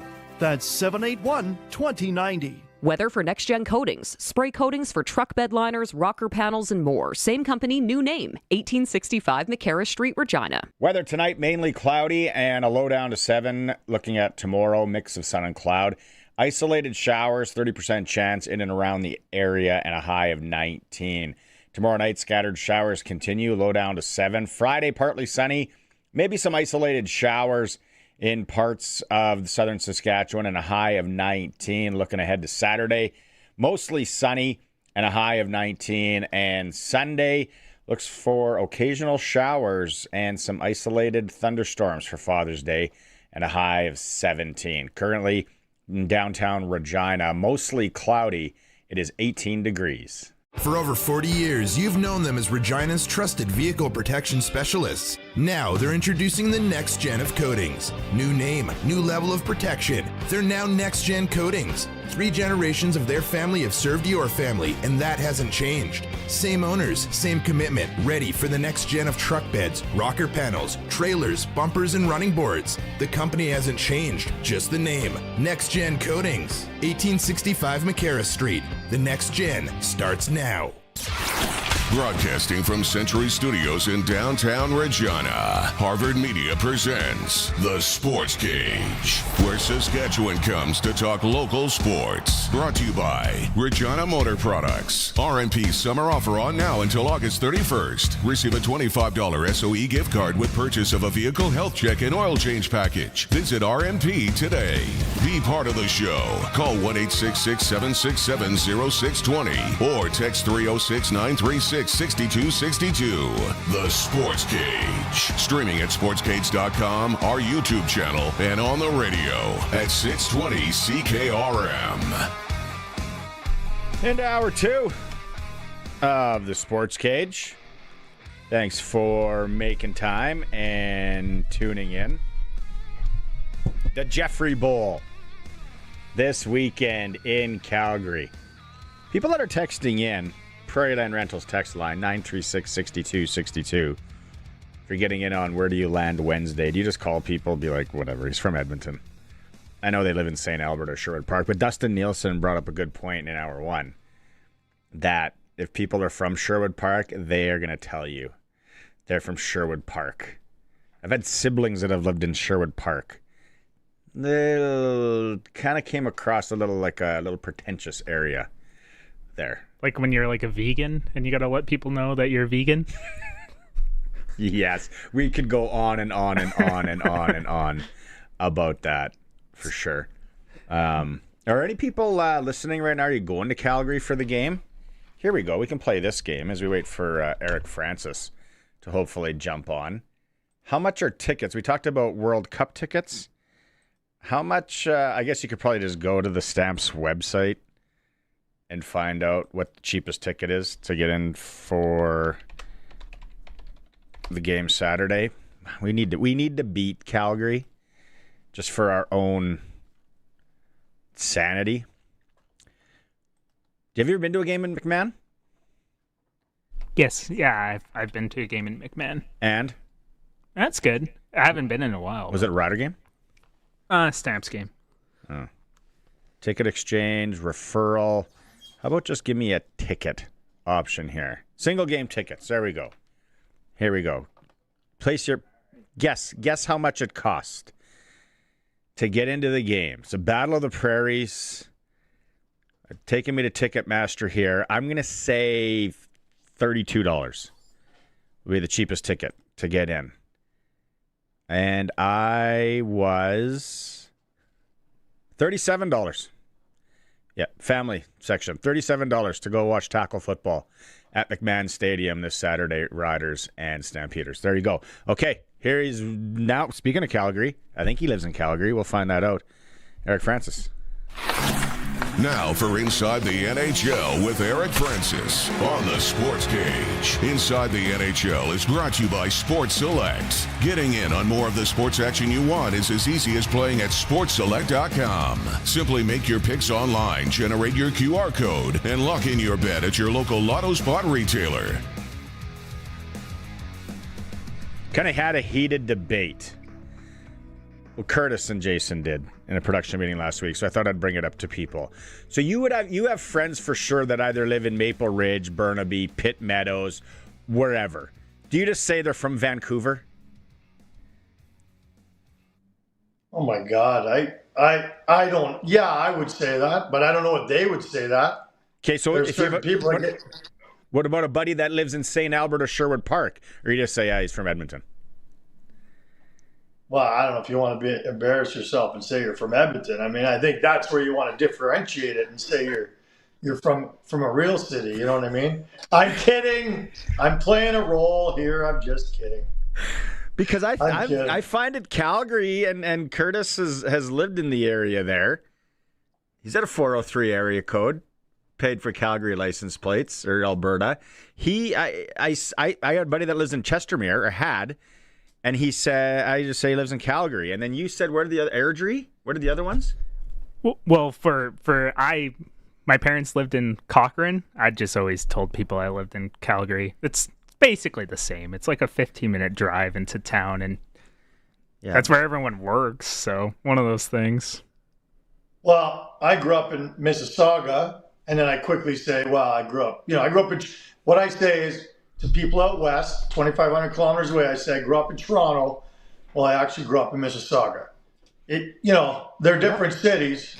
That's I don't know. We're splitting hairs here, but Mississauga is a city of like 800,000 people. So that almost has to be named its own city. I will say, like, no hospital in the small town, and you had to drive into the city, and you're born there. Are you from Calgary? Are you from the small town outside of it? Yeah, I think where people live. Like, I know Saskatoon people, or people from Martinsville and Warman, just like White City here, Emerald Park. They want to say, no, we live here. We're not from Regina. But maybe, yeah. It's very interesting. Yeah, in that Toronto area, like you got Scarborough, you got Brampton, you got Etobicoke, Oakville, North York, Thornhill. It's all just Toronto. Well, yeah, for us here, again, 2,500 kilometers away, sure. But if you live in those areas, you say, I live in Oakville, I live in Scarborough. You have to differentiate it. Oakville is like an hour-long drive from Toronto with traffic. With traffic could be more. So you can't say something an hour away is your city. That's where I'm drawing the line. In your mom's Trans Am or whatever that was? Corvette, baby. 85. So beautiful. So beautiful. Yeah, I don't. Where people really say they're not from a place. If you say, "Oh yeah, no, he's from Phoenix," and they'll go, "No, Scottsdale." It's like, "Oh, sorry." Oh, yeah. Scottsdale's a whole separate story, for sure. Scottsdale's just the people that can't afford to live at Laguna Beach and Venice Beach and in the expensive Los Angeles areas. Oh, I don't know about that. People who could afford to live in Scottsdale could live anywhere in the world, man. I'm going to argue with you on that. Hey, by the way, Los Angeles people say that. They do. I know. Los Angeles people. Hey, I like your golf shirt. Where's that from? Inside or outside Regina? Royal Regina. Right? Is it? Yeah, we have train tracks that run through us. We have the RCMP training depot, so they're always squealing tires, and then marching bands at night. And then we have the airport right there. So you got planes, trains, and automobiles. It's awesome. Yeah. Loudest golf course in Western Canada. So anytime you play at a tournament and guys are like juggling change or doing something, and they're like, oh, sorry. I'm like, trust me, don't worry about it. I have planes flying over my head. I got marching bands in the backswing. It's all good. You got to come play it someday. You got to come to beautiful Regina. I'd love to. I've been to Regina many times. It's always for football, though, but I got to come for Barney. That's what I got to come for. Maybe member guest. My member guest. I can't pay for you, but we could go and try and throw our hat in and try and win it. Just saying. Well, I could take all my winnings from Vegas and no, wait, I didn't have any winnings from Vegas. Damn it. Are you happy to be? Are you happy to be home? Go ahead. Are you happy to be home? Oh my God. Yeah, I'm jumping out in my car as soon as we finish to go to Canmore, which is not Calgary. It's in the mountains. I got to go MC a golf tournament. It's Banff. Well, I don't know if the Banff people are going to say Canmore is part of Banff. It's separate. It's on the other side of the park gate. So there's a delineation, right? So anyway, yeah. But I'm thrilled to be home, man. Look, it was a privilege to cover both series I covered, the Western semifinal and the final. And some really neat scenes. You know, I hadn't covered a final in a lot of years. I had forgotten that we go onto the ice to do our interviews. I didn't bring my slider with me. I wasn't sure. Like I literally said to my colleague before the game, okay, I'll help you cover the winning team. But do you get like champagne and beer all over your suit? I literally said that to him, thinking we'd be in there with the goggles. And I totally forgot. They don't let us in there anymore. They let us onto the ice, and you see some really cool scenes. You know, every player's with his mom, dad, his brother, sister, friends, family. There's lots of tears. There's lots of great stories. It is a privilege to be out there and soak up all that love. It's pretty cool. Where does the series change? Because, man, and I was so wrong. Vegas looked slow in the last two games, especially that last game. Everybody's injured. But they look like a totally different team. I just feel like Carolina figured them out. I feel like this was a masterclass in coaching. You know, where Brendan Moore just figured out the way to attack them, what their weaknesses were, what to avoid, and that combined with the fact that you probably heard today some of the injuries that came out from Vegas. You know, Noah Hannafin was playing. They said Hannafin had an upper body injury that he would have missed 6 to 8 weeks if it was the regular season. Mark Stone had a torn adductor he played through. And, of course, William Karlsson needs wrist surgery. Of course, that's obvious. And hey, those are only 3 injuries. But, Carolina was remarkably healthy through the whole run. Only one of their regulars from the start to the very end missed 1 game. Nick Ehlers missed 1 game. Other than that, you had the exact same lineup you started with. That's unheard of. And, it was a combination of a lot of things. But at the end of the day, that team concept and the fact that Carolina kept knocking at the door every year, it's wonderful that they got to break through and for all those guys to finally get payoff. Big assist on this Stanley Cup win to the Florida Panthers. How so? Not being there. not having to go through Florida. Yeah. I mean, Florida was a mess this year, banged up and all sorts of stuff. But who knows if Florida was healthy and Barkov was around and all these other things, then maybe that would have been a hell of a series. But I don't know. Carolina was so healthy and so hell-bent on getting this done. I heard someone talking that it's the first team since when St. Louis won to really not have like a superstar. Yeah. Well, I wrote a story on the end of Jordan Staal winning the Conn Smythe, and he had 12 points. He finished 22nd in scoring. I think 11 of the last 13 Conn Smythe Trophy winners that were forwards were either 1 or 2 overall in scoring. Like, it's generally just given to the highest scoring guy through the playoffs. And so this was a real departure. Like, I think their leading scorer had 20 points. Jackson Blake had 20 points. Meanwhile, Mitch Marner was almost in the 30s there. But it was the timeliness of it. He had 6 goals in the final. That tied a record in the final with Wayne Gretzky. And, for Jordan Staal, who I didn't even look it up, but I bet he didn't have 12 goals all year, to get 6 goals when it matters most. He's not a goal scorer. Like, that's not a knock on him. He's a third line checking captain who does it all. Oh my God, I got to tell you about this moment. So, okay, we're at the press conference, and there's George Staal in his full equipment. He's got his 3 little mop top kids there. They're so adorable. Like, they're 6, 8, and 11 years old. They're wearing the championship hats and the Conn Smythe trophy's on. He's sandwiched between his kids and the Conn Smythe trophy. It's this great press conference. He's just the classiest guy.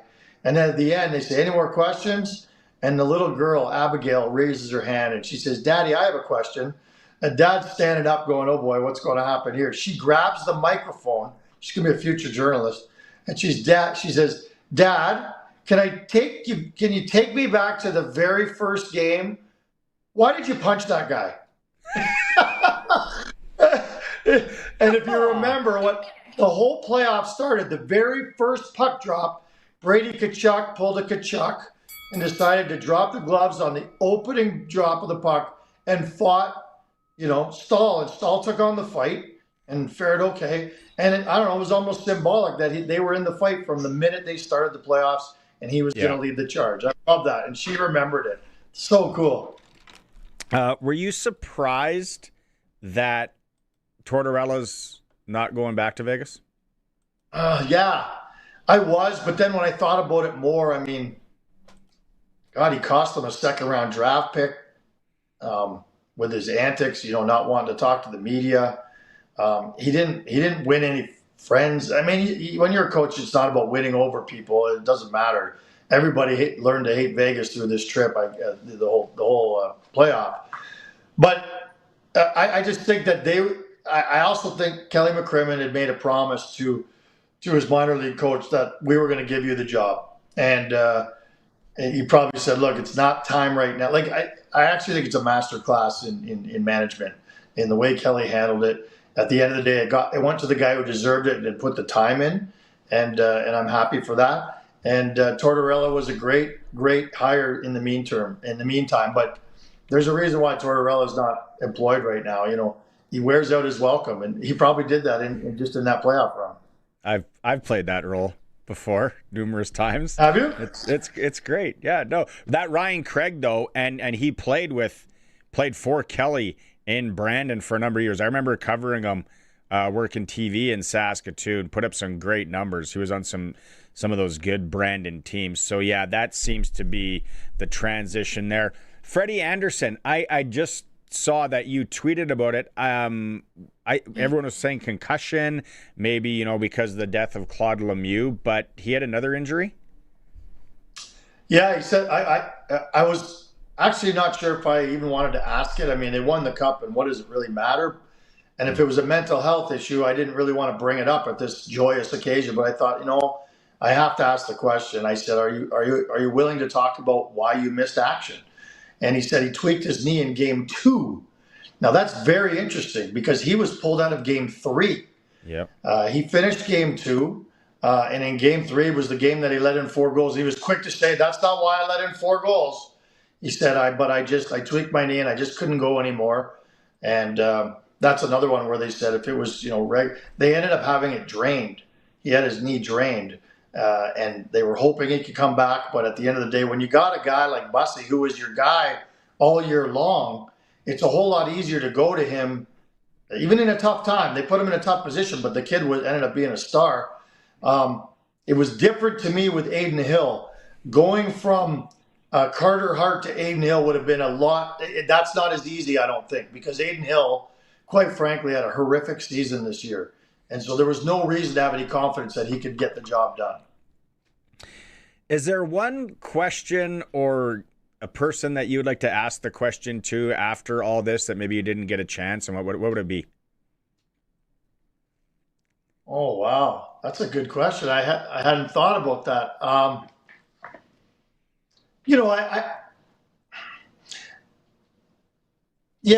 I guess, did Tortor ever really think about going to Aiden Hill? I mean, he made it very clear that he never even thought about it.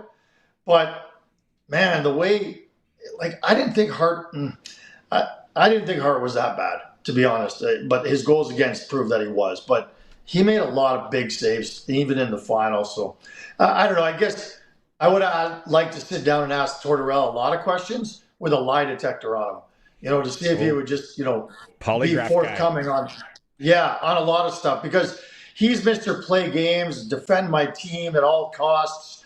He was such a jerk to the media. But I understand he's playing a role, and he's, I did ask Rasmus Anderson. I don't know if I said this to you last week. I said, do you guys love it when, do you sit there and laugh when he makes fun of the media or, puts someone in their place in the media? Do you guys go, yeah, right on, screw the media? And he said, no, I don't watch his press conferences. Now, when Daryl Sutter was here and he did the same thing, the guys were all in the back room, I know for a fact, in Calgary. They'd be sitting in the locker room watching it because they loved it. They thought it was so funny that the coach was putting the media in their place. So I think coaches do that for a reason, because the media is not well liked in general terms. Okay, we get to the last one on Friday. We get to do, but it starts tomorrow. 2-part question. Who do you got winning the U.S. Open at Shinnecock, and what do you think you would shoot at Shinnecock? Oh my God, man! Can you go wrong saying Scheffler? I don't know. No, it's boring. Boo. I know. I love the Wyndham Clark thing that he did at the Canadian Open with the Jack Hughes jersey. Love that. That is such an incredible story. It would be one thing if he showed up with the jersey, knowing that a lot of guys do that. Yeah. It's another that he spotted in the crowd, pulled out some cash, gave it to the guy, and then I heard at the end, apparently said he was going to mail it back to the guy. He was going to sign his name. Yeah. Oh, I love it too. Look, if I was there, I'd have booed the hell out of him too. He deserved every single bit of it. But I think even as Mike Weir said, I love that he owned it. He decided, I'm going to go be the villain, have some fun with this, and he owned it. And guess what? He stuck it both days. Yeah. Saturday and Sunday. He stuck it and made the birdie. So guess who gets the last laugh? I don't know. It's going to be an interesting watch. I love why it's just going to be like Linksy. The wind's going to blow. Do the greens dry out? Who you got? One of the Europeans, like Tommy Fleetwood, maybe Fitzpatrick. Oh, that's not bad. I'm gonna just. It's gonna be windy and flight the ball down. Yeah, I'm an 8 handicap. I know what to do there. Put a different club in.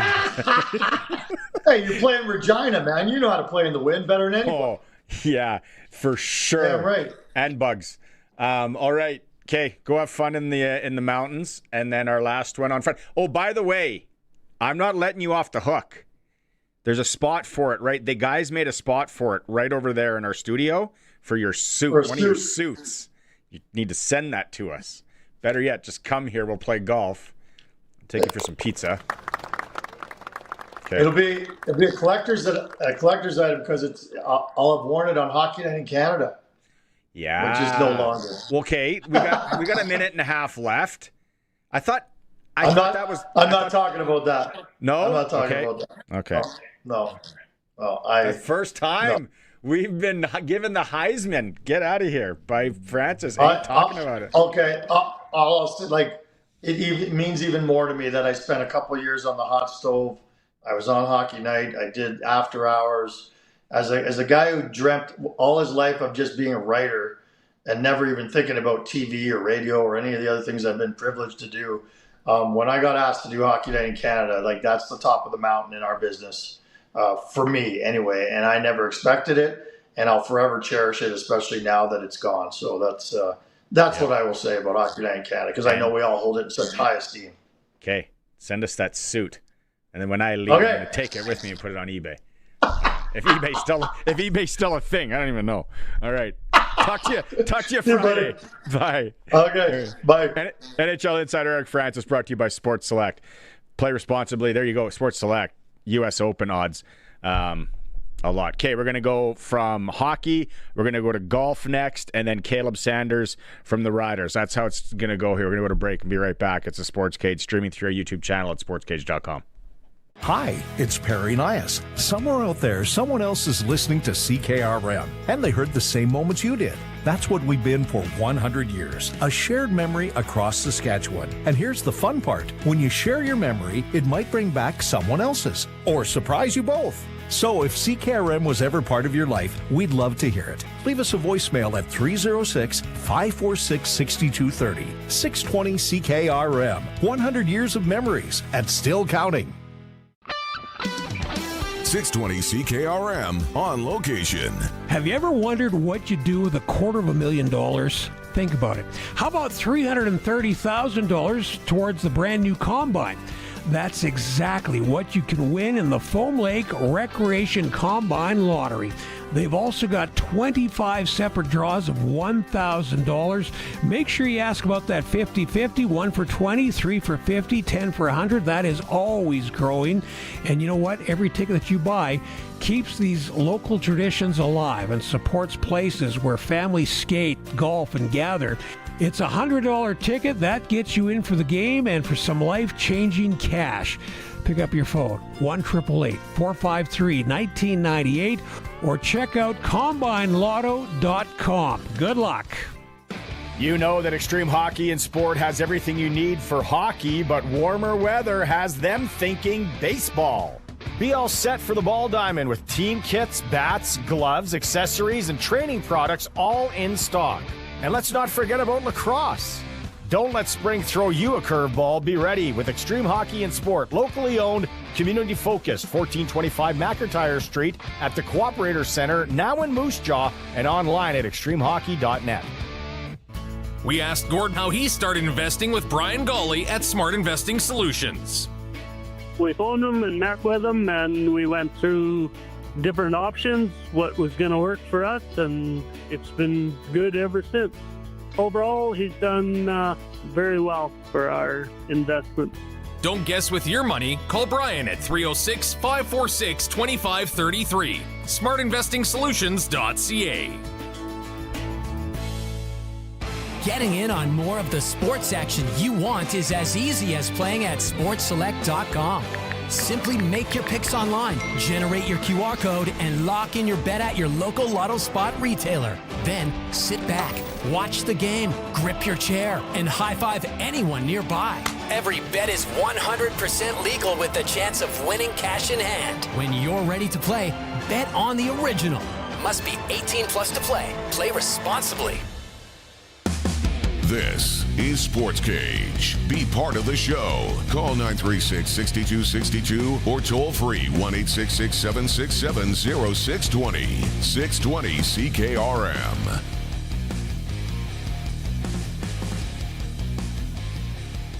Welcome back to the Sports Cage on this Wednesday. What are we going here? A couple of text messages, Prairieland Rentals text lines. We're asking people if they're just where they say they're from or where they call people from. A lot of Edmonton, St. Albert and Sherwood Park, people say no, that's where they're from. They're not from Edmonton. I don't think there's anything wrong just saying from Edmonton. Saskatoon, though, if you're from Warman and Martinsville, so we had a Vanscoy comment, I think you say you're from those towns. And Emerald Park, White City, Lumsden, you're from those places. You're not from Regina, but a lot of people just say, oh, my buddy's from Regina. They're from Regina. People are sensitive to where they are from in Saski. Let's go out on the Western Pizza guest hotline. Joining us, he co-hosts with us once in a while. I brought him on here. He's got an appointment to get to, so we want to bring him in for Sprinkle of the Day. Where do you land on that? Like, let's say you had someone that lived in Pilot Butte. Would you just say, he lives in Regina? No, you're from where you're from. If you live in Regina, that's fine. But if you're from White City, you're from White City. Osler, Hague, all those places. I think you wear it like a badge of honor. It's where you're from. My buddy. I'm from Lanigan. You saw him last week. Herms lives in Maple Ridge, I think. And I just say he's from Vancouver. I'm like, it's all lumped in there to me. I don't know. Okay, I brought you on here to talk sprinkle of the day for Sports Select, and I'm going to check out some of the odds. Shinnecock. People that are there, if they know golf and they watch golf, and it's a great day to watch golf because it's Father's Day. Hopefully it's like a 5-pony race. This golf course way out there on Long Island, very private. There's no trees. It's linksy, and the wind is supposed to blow. The last time they were there, the last 2 times it was there, the greens become a problem because they dry out and the ball can't hold. What are you expecting this week? You've probably been dialed in, checking out the forecast and everything. Yeah, it's going to be windy. They've got to be prepared. There's no way that they can make the same mistakes again. They think the USGA has got to be all over them, being like, let's not have a repeat of, I think it's 86, where 86. Things kind of went crazy. And then even in 04 and 08, I think it was, weren't great. I think they learned a bit of lessons on 18, but they just have to make sure they don't lose it. Because if you lose that golf course, just like other U.S. Opens, if you lose it, you're done. You can't come back from it. I saw the video last night of 18 where Brooks Koepka won, and Phil Mickelson, being a bit of a baby, putt was going, and it just kept going and going, and then he just went up and hit it while it was moving, which obviously is a 2-stroke penalty. You can't do that. But that's the thing. I remember that. Like, if they let it go, and you got to keep. I heard today they're going to try and keep the greens like 11-ish. I don't know what do you, the stimp meter for people that don't know golf, like 12, 11 maybe for a PGA event. But there's been people were saying back in 18, and then even back when you were talking, they're probably at 15. Yeah, it's insane. I watched a video today on the 11th hole, which is the par 3. They basically say it's the toughest par 3 in the United States of America. It is uphill. So most par 3s at major courses aren't uphill. So the thing that's unique about this one is it's 50 feet uphill. And so basically it's almost like an infinity green. All you can see is a little bit of the flag, and it is a very small green to hit, not a lot of landing area. And they talked about 18 when Koepka and Johnson got there, and it could have swung it away from Koepka winning, and DJ blew it. They both made bogey, and Koepka went on to win it, but he got a crazy up and down bogey from over the green. Like, he airmailed the green. It's only a 158-yard shot, but that'll be the hole that could decide this championship. Very interesting. Okay, let's go. I'm looking up the Sports Select, sportselect.com, the futures. You can go on there and play the winner. Odds-on favorite, Scotty Scheffler. I can't bet on him just because he's so boring. He dresses boring. Yeah. Everything about him seems boring. He yelled at his caddy. I like the guys from England, Scotland, the linksy kind of guys here. What are you thinking? Yeah, I got 2 guys that jump off the page at me. Not tremendous odds, but still they buck away from the favorites. One is Patrick Reed, who just about won it at Shinnecock in 2018. And the other one is Tyrrell Hatton. Yep. Kind of falls in that English mindset. He's played very well in the majors this year. If he can kind of keep his marbles together, I think he's got a good chance of winning. Those would be my 2 guys in that middle. Hatton's 30-1, which is nice at sportselect.com, and then Patrick Reed sitting at 34. I had Patrick at the Masters. That's another guy, Harry, that you're sitting there and you're like, oh, I got to watch this for 4 days, and I got to kind of cheer for this guy. And he's such a smarmy punk, kind of like Scheffler. Yeah, no, I don't mind that. Do you think? Last question for you, because I know you got to get going. Do you think we're going to see under par? No, I think it's going to hover around even, maybe +1. If it's under, it's going to be maybe -1, but I don't think it's going to be red figures this week.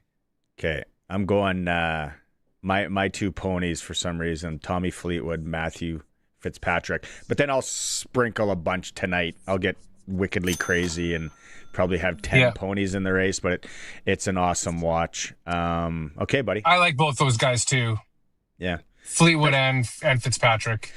Thanks for hopping on. People want to see a co-host again. Maybe next week. I know you're a busy cat. Okay, let's chat. Have a good one. All right. Good luck. There's Harry on our sprinkle of the day for Sports Select. Go there. Go to under futures, U.S. Open winner. You can always say, will there be a playoff? That's a simple bet. Will there be a hole in one? I don't know. They're pretty good players, I guess. Right? And then odds. Like if you are feeling that you want to take Eric Lee, he's 999 to 1, Curtis. If you want to put your stock in Eric Lee.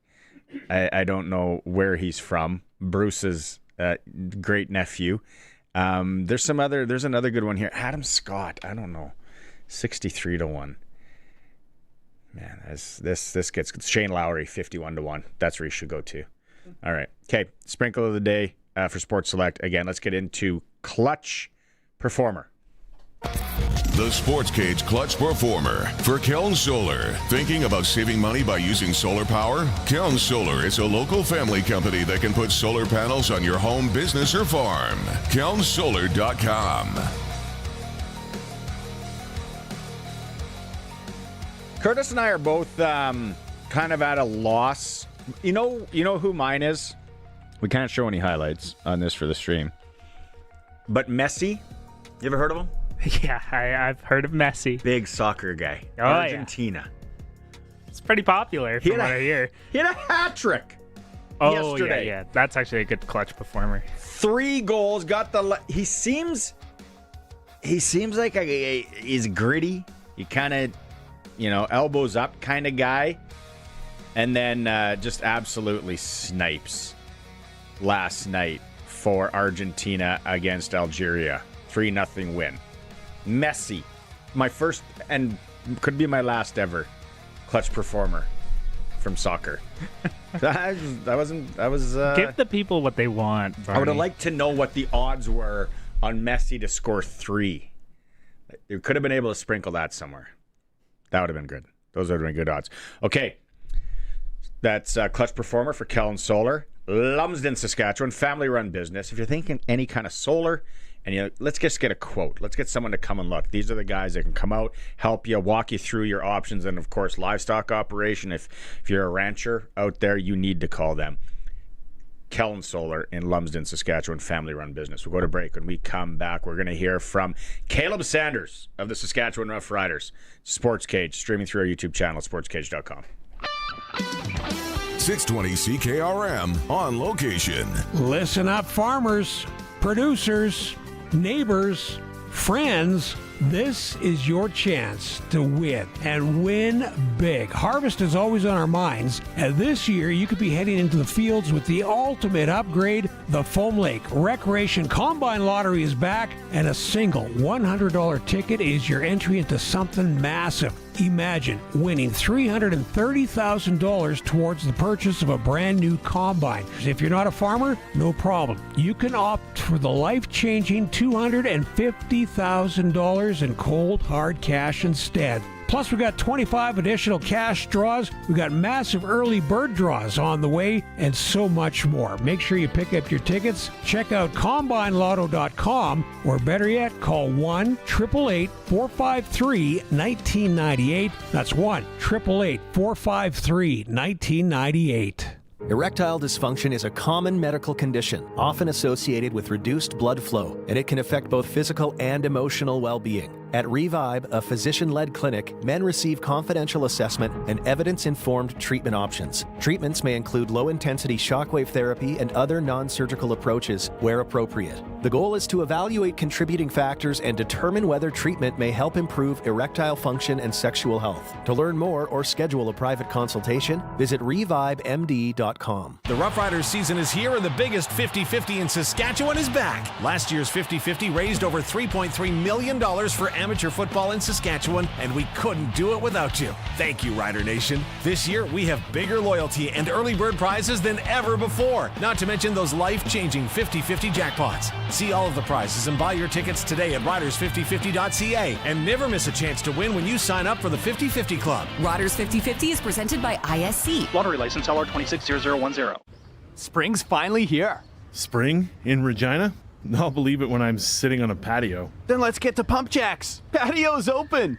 Open now? Yep, Sunday brunch, daily food, and drink specials. Hold on, brunch and a patio?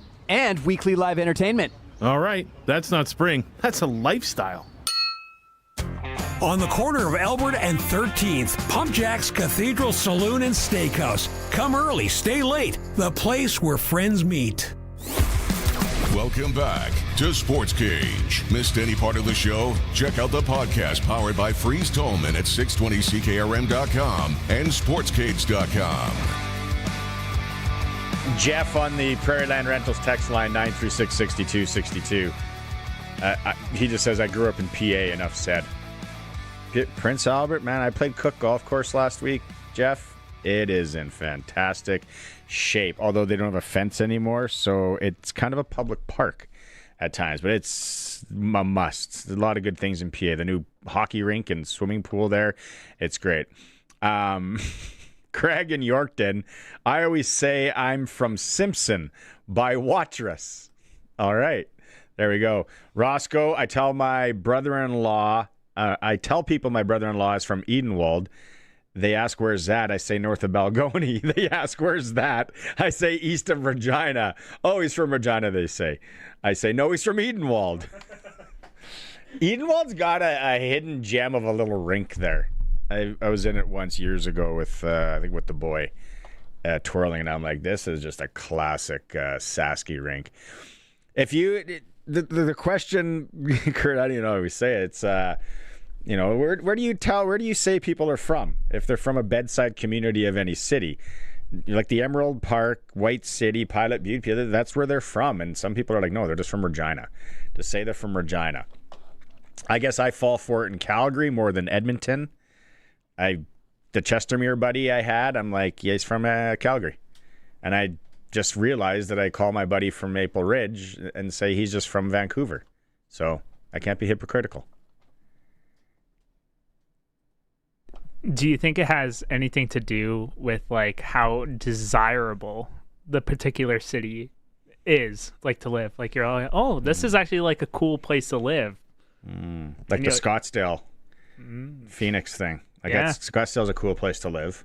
Exactly. It's better than living in Scottsdale than Levine, which is a suburb. I don't particularly brag that I live in Regina. Yeah, no, I wouldn't say I do. Yeah, but if you live somewhere like pretty cool, you're like, oh yeah, like I live in like Banff. Mountains are at the doorstep or whatever. Canmore's actually pretty nice. Yeah. It's like Banff, but you don't have to pay for parking. Cut Knife, just a cool name. 936-6262. The other, what was the other thing I was gonna ask on this? I can't remember. It was when you talk to, and people always say Americans, and some of my best friends are Americans, so I don't slag them on not knowing enough about Canada. Because I'm like, if I grew up there, lived there, I probably wouldn't know anything about Canada either. Like, you kind of learn geographically there. Like, you really, I'm from New York, I kind of know the boroughs. I know New York. My buddies from Los Angeles, they know that. They know Southwest, Alaska, wherever they're from. So it's like, yeah, they don't know about Canada. Why would they? Because the world revolves around them, Barney. Yeah, and you know what? Hey, they're not in a recession. But anyway, let's... I always tell people from Canada, which part? I'm like, the middle. The middle is more like Manitoba. We're next door, man. We are right next. We're the same thing. Manitoba is the middle of Canada. Winnipeg is like the belly button of Canada. Got a little lint in it. It's good. Are we the armpit? No. Well, we're close to the belly button. It's probably like belly hair. Jeez. I'm just like middle, and then I'm like above kind of Montana, North Dakota. That, like, not the Montana mountain part, the Montana, like, Scobie, And they're like, yeah, okay. I kind of get what you're saying. That's where I'm from, over there. Oh, 8 hours to the mountains. It's hop, skip, and a jump. If you want to go to the mountains, 8 hours. You want to go the other way. You know what that is? Actually kind of a really funny Canadian thing, measuring distance and time. A lot of places will tell you like how many, if you go to the States, it's like how many miles is it away. But it's like, oh, that's just 8 hours away. Yeah, that's true. Brennan on the text line says, I say Saskatchewan above the Montana, North Dakota state line. That's right. Yeah. 936-6262. Okay, Rider Talk here. Dave Thomas catching up, little one-on-one with Caleb Saunders. Caleb, we talked in training camp how you went in with the goal of becoming a starter on the Saskatchewan Roughriders. You accomplished that. How big is that in your mind? I think it's just a step along the way. I don't know. Being in my fourth year, I was just kind of expecting that. So I don't think it's a huge feat. It's what you do with it that matters. You talked about overcoming that injury and getting back up to speed. It looked like you were definitely that in game number one. How did it feel?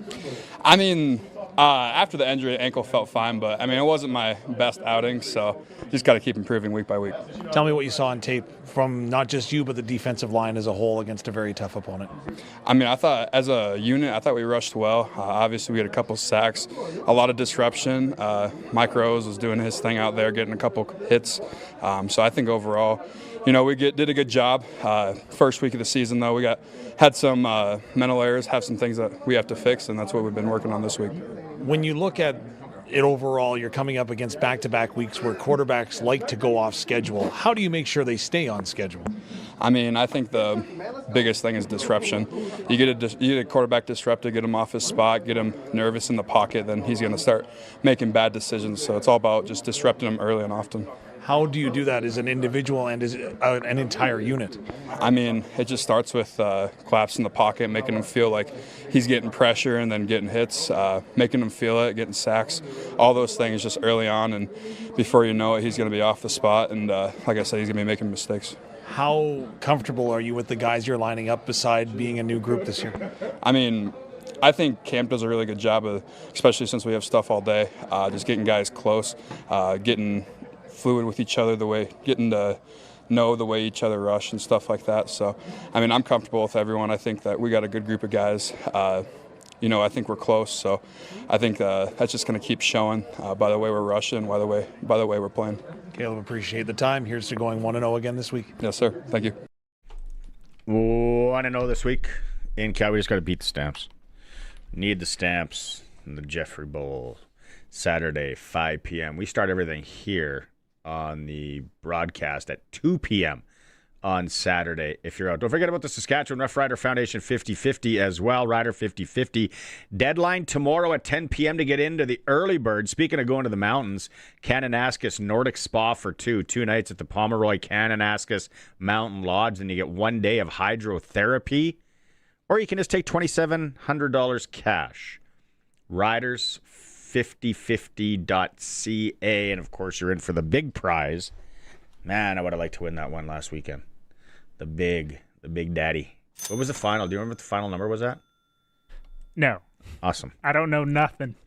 Dynamite chipping. Okay. We're a good team, by the way. We go talk, it's that time of the week, we go out and talk to Croft Electric. Crofty, are you getting into the World Cup at all or what? Hey, boys, I kind of am a little bit. Like the other teams, I hate to say it, but I kind of got World Cup'd out with TSN's race to the roster. It kind of wore me out on Team Canada, and I kind of want, as much as I'm patriotic and want Canada to win, I just know we're not gonna. But then you start seeing all those posts of Team Scotland doing drinking Boston Dry. You see the Japanese fans cleaning up. You can't help but starting to follow and getting behind it a little bit. Yeah, I know. It's awesome. On a scale of 1 to 10, out of the gate, how would you rank your tailgate setup on Saturday? Out of the gate for first time out, I thought we would probably be about an 8 or a 9. Our food could have been better. I think our setup quick and tore down quick, so I like that. We had a nice shade. We could use a couple more chairs and a little bit of a bigger table. But other than that, yeah, we were good. What did you think? I thought you guys probably were top 3 for sure, top 5 out of the whole thing out of the gate. To find. Pauline beside you had pierogies, pet a hat. Oh, I know. So, and she was sharing, so she jumped up. The boys from Ituna in the Pilsner milk truck thing. Yeah, with subwoofers. Yeah, that was awesome.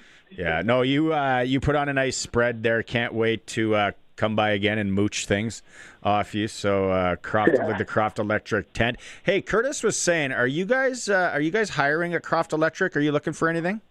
We are. We're looking for both JPs for service and construction, as well as we'd like somebody to join our office staff that wants to be like a junior estimator or maybe a full estimator, full project manager. But if not, if they have some experience in construction or electrical, we can train the rest. But yeah, we're looking to get bigger, looking to keep growing and serving our customers faster and more efficiently. What are you guys dealing with a lot of right now as we push into like June and July? Is there specific calls you're getting? Yeah, we're getting the cabin calls. We're getting the people starting to go to the cabin, starting to open them up to find those little problems, find those little things, or maybe they're doing a little bit of a reno. Just need something fixed up here or there. So we got a lot of those kind of calls. Same as our farm friends. They're kind of got out of this, the seeding's done now, and they're getting ready to spray and kind of looking at that part and starting to think of things that they can hopefully spend their big yield checks on, hopefully, and give us a call. We can help them out and get that electrical service upgraded so you can get a grain dryer or whatever they need on the farm or ranch. CroftElectric.com, fantastic website. You can go through it. You guys have payment plans and all that. Or if they can just call you. They probably can even just DM you from the socials. Oh, for sure, yeah. Follow us on our socials. Me or one of the girls in the office check those messages. And then obviously the website has a contact us page where you can actually upload photos of your project or a drawing or whatever you want. But yeah, if it's regular business hours, give us a call at 306-586-1333. Awesome, Crofty. All right, good stuff. We will chat with you again. Probably see you Friday, my man. For sure, and go Riders. We need that win in Calgary. Yeah, we could Jeffrey. Stick it to Jeffrey. Jeffrey Bull. That's right. All right, buddy. Have a good one. All right, man. Have a good day. Bye. CroftElectric.com. Okay, we are up to the clock. Hour 3, midweek sound off. Scott Schultz. We're going to hear from Thomas Bertrand Houdon, and also going into the Saskatchewan Hockey Hall of Fame, Ed Staniowski. It's all coming up on the Sports Cage after the news. 620 CKRM on location. I'm Colin Lovequist. What does financial freedom sound like to you? Is it paying off the mortgage, taking that dream vacation, or maybe buying a top-tier piece of machinery for your operation? For just a $100 investment, the Foam Lake Recreation Combine Lottery can turn those dreams into reality. This year's grand prize winner faces a spectacular choice: $250,000 in cash or a whopping $330,000 towards a brand new combine. And with 25 secondary draws of $1,000 apiece and a pile of early bird draws, your odds of walking away a winner are fantastic. Get your 50-50s, ask for a ticket or two, go to CombineLotto.com, or better yet, call 1-888-453-1998, 1-888-453-1998. He's gaining on us. Quick, let's hide in the garage. No. It's stuck. Again. You said you fixed it. I meant to. I just never called Busy Bee Doors. Lift it. Hurry, lift it. It won't budge. It's busted. Don't let a broken garage door turn into a horror story. Call Busy Bee Doors. They can fix or replace any commercial or garage door. Busy Bee Doors, the garage door specialists. Back in the day, some guys thought a waterbed made them look pretty smooth. Ow, my hip. And why is everything wet? Some things just weren't very smart, but good tires are. That's why drivers go to your local Cooper tire dealer. They carry Cooper Discoverer Stronghold tires. They grip on many different surfaces, including tough dirt and gravel, and stand up to heavy loads and long highway hauling. Visit your local Cooper tire dealer and ask for Cooper Discover or Stronghold tires. Play of the game? Touchdown! More like the game to play. The new Saskatchewan Roughriders Scratch and Win ticket. It's your chance to win 10 years of Rider season tickets, a premium suite for the home opener and the Labor Day Classic, and tons of Rider swag. Plus, 2 chances to win $75,000. Tickets available at your favorite lottery retailers. Proudly brought to you by Sask Lotteries, supporting sport, culture, and recreation across the province. Please play responsibly. Get it hot and get it fast. Western Pizza. Hey, it's your stomach.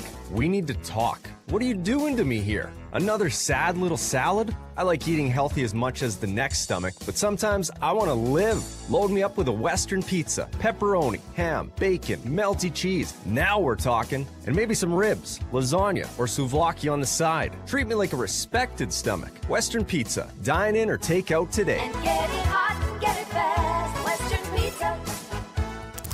It's time for the Sports Ticker, brought to you by Extreme Hockey and Sport is the home of the price match guarantee. 1425 McIntyre Street, the Cooperator Center, Moose Jaw Temple Garden Center, and online at extremehockey.net. Riders signed a couple of nationals today. Long snapper Mike Benson, defensive back Jonathan Edward. Edward played the past 3 seasons with Toronto Argonauts. Benson, the long snapper, snapped footballs for Ottawa, Winnipeg, BC, and Edmonton, 158 games. Coach Mace gave us an update on Nelson Lacombo today. Playing that one slow tomorrow will be obviously a good tester for us. Worst case is always game time decision, but we decided to be smart and give him today. Toronto Maple Leafs have a new head coach, Jim Hiller, former Millville millionaire. He was an assistant coach with the Leafs 2015 to 19, coached the Los Angeles Kings in the head capacity. Also tonight, Canadian Baseball League, Western Canadian Baseball Leagues. It is the Regina Red Sox and Swift Current. Moose Jaw home to the Saskatoon Berries, and Weyburn welcomes Medicine Hat. Blue Jays Red Sox 4:45 World Cup. Portugal Congo tied at 1. It was England over Croatia. Ghana and Panama getting ready to kick balls, and Uzbekistan Colombia later tonight for Mexico City. It's for Extreme Hockey and Sport. The new Bauer Flylight sticks are in. New colors, new design. Go and test them. McIntyre Street. They're also located Temple Garden Center in Moose Jaw. Under new management, they're local. They support local Extreme Hockey and Sport. Hour 3 coming up with Scott Schultz after the news. This is 620 CKRM, a Harvard media station. Available everywhere in high-res audio with the CKRM app. News is brought to you by Echo Sound in Fort Capel. Stay connected with a new cell phone from Echo Sound, your SaskTel authorized dealer. Call 306-332-6711. The news is brought to you by Crestview Chrysler Dodge Jeep Ram, home of Saskatchewan's biggest selection of Ram trucks and Jeeps. CrestviewChrysler.ca. It's 5 o'clock. Good evening. Mostly cloudy and 19 degrees in Regina. I'm Denis Conroy from the Sask Today Newsroom, 620 CKRM News. The Northern Tornadoes Project has confirmed 4 severe weather events in southeastern Saskatchewan, including 3 tornadoes and 1 downburst. The strongest tornadoes, both rated EF1, hit near Glen Ewan and Cardiff on June 7th, causing damage to homes, trees, and farm structures. An earlier EFO tornado was also confirmed near LaPorte. Meanwhile, a downburst near Oxbow damaged buildings and scattered debris across the area. No injuries were reported. The new findings raised Saskatchewan's 2026 total to 6 tornadoes and 1 downburst. RCMP say 5 firearms have been seized following a weapons investigation near Estevan. Officers searched a rural property earlier this month and found several guns along with an item first believed to be an explosive device. Specialists later confirmed it was not dangerous. Police also recovered a stolen firearm in a separate search in Frobisher. A 23-year-old Hitchcock man is now facing several charges and is scheduled to return to court later this month. A decades-old mystery may hold answers in Regina's latest suspicious death investigation. Police have released new details after human remains were found buried outside a residence on Red Lake Street earlier this month. Investigators believe the deceased was a man between 30 and 40 years old whose remains had been buried for a minimum of 5 years. A previous jaw injury requiring surgical treatment may help identify him. Anyone with information is asked to contact Regina Police or Crime Stoppers. Regina's rental market is moving in the opposite direction of many larger Canadian cities, with average rents continuing to increase. According to rentals.ca, average monthly rent in Regina is now $1,471 after rising roughly 12% over the past 13 months. Experts point to strong population growth and a low vacancy rate as key reasons for the increase. They also say many renters are staying in rental housing longer because higher home prices are making it harder for people to buy homes. A sea of rainbow flags and smiling faces took over Regina on Saturday as the Queen City Pride drew thousands to celebrate diversity and belonging. The parade wound through the city before ending in front of packed crowds gathered at Wascana Park for live entertainment, food vendors, community displays, and family activities. The event also highlighted the history of Pride in Regina, which began with a much smaller march more than 3 decades ago. Relive the day's biggest moments by watching our highlight video, available now on sasktoday.ca. That's CKRM News. Read more stories from around your community and around the province at sasktoday.ca and 620ckrm.com. Weather's next. Now this is technology. Betamax, landline, 3 channels of my TV. You're so behind, I don't know if I should laugh or cry. You desperately need to go to Echo Sound, your SaskTel authorized dealer. Sounds futuristic. It is. Max Stream TV, SaskTel Internet, and the latest cell phones. Stream TV? No schedule or waiting. Internet? High speed? No phone cord. No cord. Boy, your mind's gonna be blown. Echo Sound, your SaskTel authorized dealer in Fort Capel. EchoSound.ca. And now your summer savings report for Crestview Chrysler in Regina. Current conditions include no-charge diesels on select Ram trucks, kicking off a powerful month of savings here in Regina, and adventure seekers can get into a brand new Jeep Cherokee with payments starting at just $279 bi-weekly plus tax. Forecast models are calling for heavy discounts, low finance rates, and serious trade values, all expected to continue throughout the entire month. This has been your summer savings report for Crestview Chrysler Dodge Jeep Ram in Regina. Weather for next-gen coatings, spray coatings for truck bed liners, rocker panels, and more. Same company, new name, 1865 McCarra Street, Regina. And Kevin's Marine. Make the most of summer with a boat or pontoon from Kevin's Marine in Fort Capel. kevinsmarine.com. We will continue with the risk for the occasional shower or rumble of thunder, but more often than not, through the night and through the day Thursday, it's dry. The chance of rain, 30% at most. It does pick up a little bit on the back edge of this whole cloudier weather pattern. The unsettled pattern begins to lift out, but one more disturbance brings in a better chance of showers Thursday night. We bring the chance up to 50%, and then everything seems to settle down into the start of the weekend. Temperatures, though, stay below average. We're down to 7 overnight, high of 19 on Thursday. Thursday night, back to 7 with the scattered showers, and for Friday, partly sunny. Any isolated showers should be gone by morning, so we're dry through the day with a high of 19. The wind also not as much of a factor. Still a bit of a breeze through the night and through Thursday, but mostly quieter. Saturday is a nice day, a sunshine, high of 19. Sunday, some showers and thunderstorms redevelop, high of 17. With your 620 CKRM weather forecast, I'm Precision Weather meteorologist Phil Spivak. For over 40 years, you've known them as Regina's trusted vehicle protection specialists. Now they're introducing the next gen of coatings. New name, new level of protection. They're now next gen coatings. 3 generations of their family have served your family, and that hasn't changed. Same owners, same commitment, ready for the next gen of truck beds, rocker panels, trailers, bumpers, and running boards. The company hasn't changed, just the name. Next Gen Coatings, 1865 McCarra Street. The next gen starts now.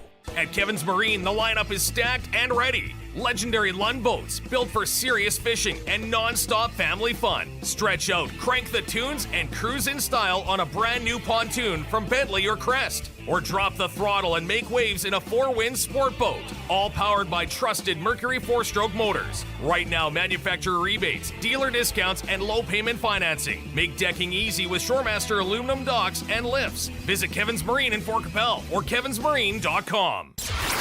Broadcasting from Century Studios in downtown Regina, Harvard Media presents The Sports Cage, where Saskatchewan comes to talk local sports. Brought to you by Regina Motor Products. RMP summer offer on now until August 31st. Receive a $25 SOE gift card with purchase of a vehicle health check and oil change package. Visit RMP today.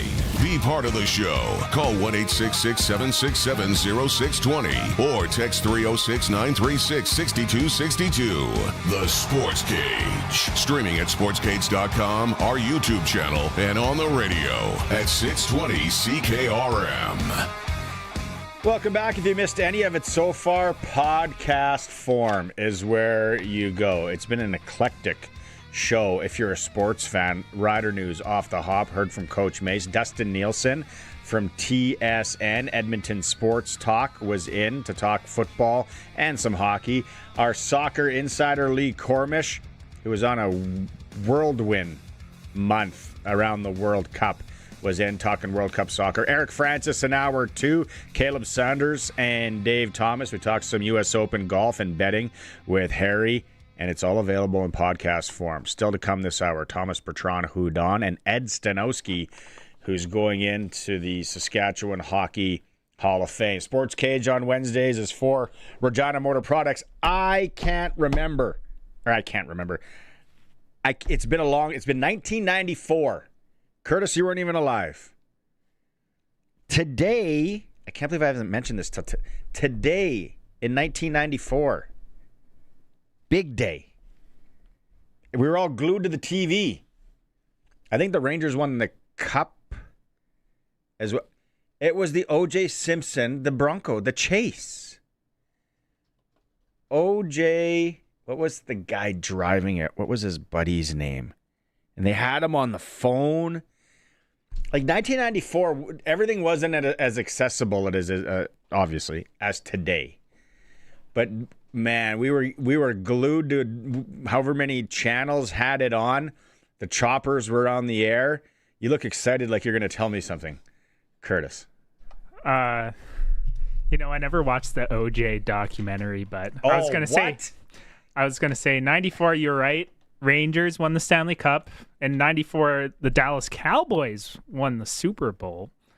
And then in 1994, CFL Grey Cup. But I think, you should, if you can, watch the documentary June 17th, 1994. Because it talks about the police chase. And I think it was the day of the ticker tape parade on Broadway for the Rangers. It was Game 5 of the NBA Finals between the Houston Rockets and New York Knicks, all on the same day. Seattle Mariners center fielder Ken Griffey hit a home run off Kansas City pitcher David Cone, tying Babe Ruth's record. So it was a very important day, and that 30 for 30 that ESPN does. June 17th. OJ led police on a surreal low-speed pursuit across Southern California in the white Ford Bronco. Who was the guy that drove it? It's like AC Cowlings. AC Cowlings. There we go. That's the guy. And then everyone thought he was going to do what you think, and then they end up pulling into his Brentwood home, whatever, and then he got out, and then the next day, and then everything on that trial. You paint a picture. I don't even have to watch the documentary. June 17th, 1994. Narrated by Barry. Yeah. I bet you this guy remembers it. Let's go talk to Scott Schultz. The Midweek Sound Off, powered by Revive Men's Health Clinic. Treatment for men's ED without pills or surgery. Discreet and confidential. Visit revivemd.com. Lakeview Insurance. Get a second opinion on your coverage with Scott Schultz and his team. Protecting what you built. Were you watching a TV in Moose Jaw when the chase was on? Oh yeah. My chubby little knuckles were balled up in anticipation to see what was going to happen. Part of it's a part of the sporting history. Hey, you would want to weigh in on this. We're asking people because they got a little debate going here. People hate it when people say someone from Pilot Butte White City, Emerald Park, people say, oh, they're just from Regina. No, they're from those places. Yeah, I don't mind that. I mean, listen, when it comes to ratepayers and not having to pay a toll on the road, I'm good with that. Then we're Regina guys. But everything outside of that, yeah, I plant a flag where we're from, out in White City. Yeah, people are starting to text in here, getting a little heated on it to each other as well. Okay, the game on Saturday, they're 1-0. They're out of the gate. You didn't get a chance to go to the tailgate because you had the family and all that. What about, did you make the celebration, the banner, the unveiling? Yeah, we made it. Got to see all that happen and all the pomp and circumstance around that, and it was pretty awesome, to be quite honest. I mean, there it is. Yeah, you pull that down, and you got the fireworks going, and another big deal for the Riders. The 5th Grey Cup championship. Do you remember anything back in your day? Blur, the CTE tends to kind of mute those kind of thoughts sometimes. But I remember it was just a whirlwind. I mean, we got our rings, and then it was just into the season, and away you go. And and I'm sure that's exactly what the Riders are willing to do now. It almost gets to be a little tedious, talking about it all the time. You wouldn't think that about such a great championship, Game starts, and Trevor Harris getting time, going through his reads, putting the ball where he wants. Sam Emelis, here we go. Riders out to a nice early lead there. Trevor Harris, and he's sick of it. I think a lot of people, 40 years old, I was talking to Dustin Nielson in hour one, just how many quarterbacks that are a little bit older in the league are still playing such good ball. What was your takeaways from Harris on Saturday? Oh, I think he just, he quiets all that conversation. I mean, no one's really after him about it. They're just saying, well, you're 40, and are you expecting the slide? The guy's going to do what he can do to compete and get himself to the field every day. So, for him, he just wants to keep going. And I think, you look at his completion percentage, the yards were up there. I mean, and they're going to continue. Wait till he has some big yardage. I mean, it's going to be a great year for Harrison, as always for everybody. It doesn't matter if you're 21 or 41. It's just health. Can you stay healthy? Do you feel he's underrated, Schultz? You know what? I don't think he's underrated or over. I think he's right kind of where he should be. I mean, there's going to be haters, so we'll exclude them from the conversation. But I mean, if you want to talk ball and guys who know about ball, I think he's a coveted quarterback.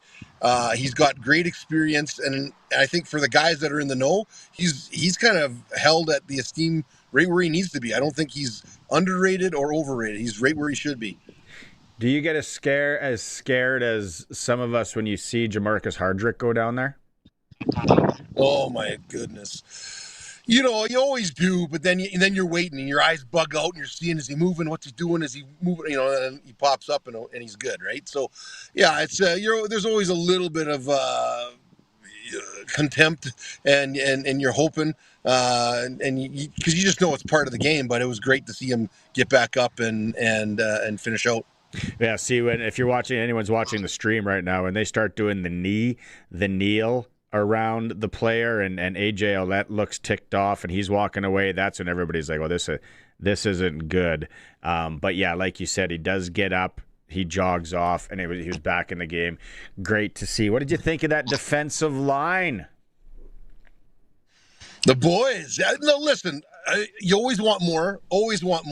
But from what they did and what they're able to do, I'm fine with it. I mean, it's first game of the season. It's they weathered a storm, and what the thing about championships, Barney, is championship teams is what I saw from these guys was composure. Even though there was new guys in there, the composure of the overall units and the team in general is what allowed them to win that game and come back with the big 31-27.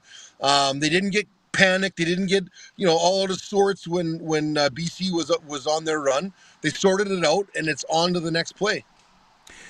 Antoine Brooks Jr., 13 tackles. Mind you, one of them was just, touch a guy down, but still, that's a nice style. I don't know if he'd have a bonus structure in his contract for something like that. You'd think there'd be something in there for tackles or something. I don't think it would be as specific as tackles per game. But I was on the field and played with Reggie Hunt when he got he had the record. He had the record at, I think it was 16, 16 in one game. And he was rocking and rolling. I remember he was just totally in the zone and very proud to have had that record. And I think it got beat in 09 by 1. But I've been through some games where some of those limits were hit, and it's pretty exciting. Have you been watching anything with Corey Mace kind of giving the reins to Joshua Bell and letting him take over? Have you been watching anything with maybe an eyeball that the regular folk like us wouldn't have, being a former defensive guy? Well. Not really, because again, we're all fans. We're all at arm's length, and you can't hear what they're saying on the sidelines, and you don't see what's going on in the meetings. But there's always a little bit of trepidation there, because Mace was hands on and all up in it, and they won a Grey Cup, and then you're trying to refine your system a little bit. You're trying to refine the things that you do, and he takes a bit of a step back. I would imagine his pinky finger is still just touching the rim. He's got talking. He's not letting all of it go, but he's found a guy he's comfortable with and that he trusts, and he's just going to let it go. You give him the leash and let him go. I want to go back to the offense here for a second, and the offensive line, and we started with Harris had time. That's always key. And is this offensive line should we be giving him a little more love? Well, listen, I think they don't get enough credit. Linemen in general don't, especially the nose guards. But you want to talk about a group of guys that struggled last year. They had injuries. Guys were up and down and trying to figure it out. And then for them to come out, weather all that. And like I said, it speaks to it speaks to the consistency of the message that the team is coaching these guys. It's consistent with, these guys being able to step up and take action. So I was really happy with the O-line, and we had the one scare there, of course. But other than that, no, I think they definitely deserve credit and more credit. The Riders go into Calgary. And Calgary's no slouch. They're a good team. They got some guys back. I'm going to talk to Jock Wilson on Friday about that. They didn't beat the Stamps last year, Schultz. Yeah, there's an exhibition game loss there as well. I'm saying at some point we got to beat the Stamps, and let's beat them there. Our only visit to play them in their barn. Blood with that team over the years. Like these guys. As well as I do, no matter who the quarterback is, no matter who the coach is, Calgary has always been a franchise that has just been a front-running organization, right? And credit to them, they find ways to reload, and they have decades of success, they haven't had a cup in a while, but again, their records have been good. Dave Dickinson is one hell of a coach, and he's going to have his team prepared. So you got to be on the road. You've got to have a carnivore mentality. You got to pin the ears back and have those eyes looking forward, because Calgary is no joke, and it looks like they found a way to start to put it together for this season. Any hot takes for us? Oh, the hot take, I guess it's just my hot take is just about the composure of a championship roster. I mean, these guys were composed. How many times, and even listen, I may have let it creep into my thought process a little bit off. Here we go. Things are sliding. Here comes BC all of a sudden, right? But they had the composure to weather the storm. And so I like that. I like that about a team that's accomplished something. I like that they're confident enough in themselves that they can, get back on their heels a little bit, dig in, and, work through it series after series. They don't think about winning games. They think about winning series because they trust each other. That's my hot take. Okay, I could be wrong because sometimes my eyes aren't that great, but I think I saw a Lakeview Insurance sponsorship at the World Cup on the sidelines. That Is that something that you purchased? Oh, I'm sure Dave Newsbomber worked it in there somehow, some way. But I'm not privy to anything out of the Regina Stoughton offices. Lakeview Insurance still, right, Schultz? See if people want, farmers out there, producers, doesn't matter where, give you a call. Yeah, give us a call. You want a second look at your program? There's nothing hurts getting an experienced guy out there that will put boots on the ground, walk your yard, and talk to you about your equipment and your exposures. There we go. All right. Have a good week. Chat with you next week. Go Riders. Want to know. I can't wait. Go Riders. Nobody likes Calgary. Gonna whip him. Right on. Our midweek sound off with former rider Scott Schultz, brought to you by Lakeview Insurance. You can call up. Maybe Schultz will come out, check you out. And also Revive Men's ED Clinic. No need for surgery. Look them up. Revive MD. Ghana and Panama, 0-0 right now, 23rd minute. The amount of dives I've been watching out of the corner of my eye, it's fun. Oh, we're bringing the ice packs out right now. This is something else. This is the one. It's funny. The one goalie got hit, jumped up, got hit, and was down. The goalie hit a guy, and the play just continued on, and the guy was rolling around on the ground, and then he realized the ref wasn't calling anything. He just got up and started running again. It's like, oh. I need you to look yourself in the mirror. Roscoe in Kindersley says the glove didn't fit. I'm sure if we would have ran a poll today on that, June 17th, 1994, the OJ chase, and just talk about the, I would say it would have been 98% people would have said OJ did it. OJ did it. The white Bronco, the chase. I saw somebody redid one of those Broncos a little while ago. Sharp looking ride. We still have more to come on the show. Ed Staniowski. We're going to hear from Thomas Bertrand Houdon. And when we come back, we're going to hear from Juju Hughes along with Jackson Ford. SportsCage, streaming through our YouTube channel at sportscage.com. The Country Music Rewind with Colin Lovequist. Country music serves as the perfect soundtrack for Father's Day. The genre thrives on storytelling, capturing the deep bonds, hard work, and quiet sacrifices of fatherhood. We're going to celebrate Father's Day on your Crawford's No Frills Country Music Rewind. The Country Music Rewind with Colin Lovequist. Brought to you by Crawford's No Frills. Saturday afternoons at 4 and Sunday afternoons at 1 on Country's Greatest Hits. 620 CKRM.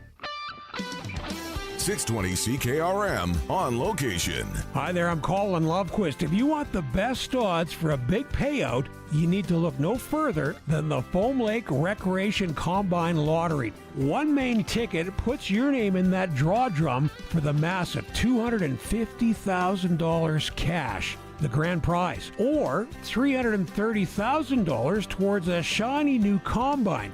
Plus, your name is thrown in the mix for 25 extra $1,000 draws, a pile of subsidiary draws with the early bird, and so much more. But you gotta pick up your tickets. Your chances of walking away a winner are pretty good. We want to ensure that you get those multiple chances by picking up your tickets right now. Ask about the 50-50. 1-888-453-1998. 1-888-453-1998.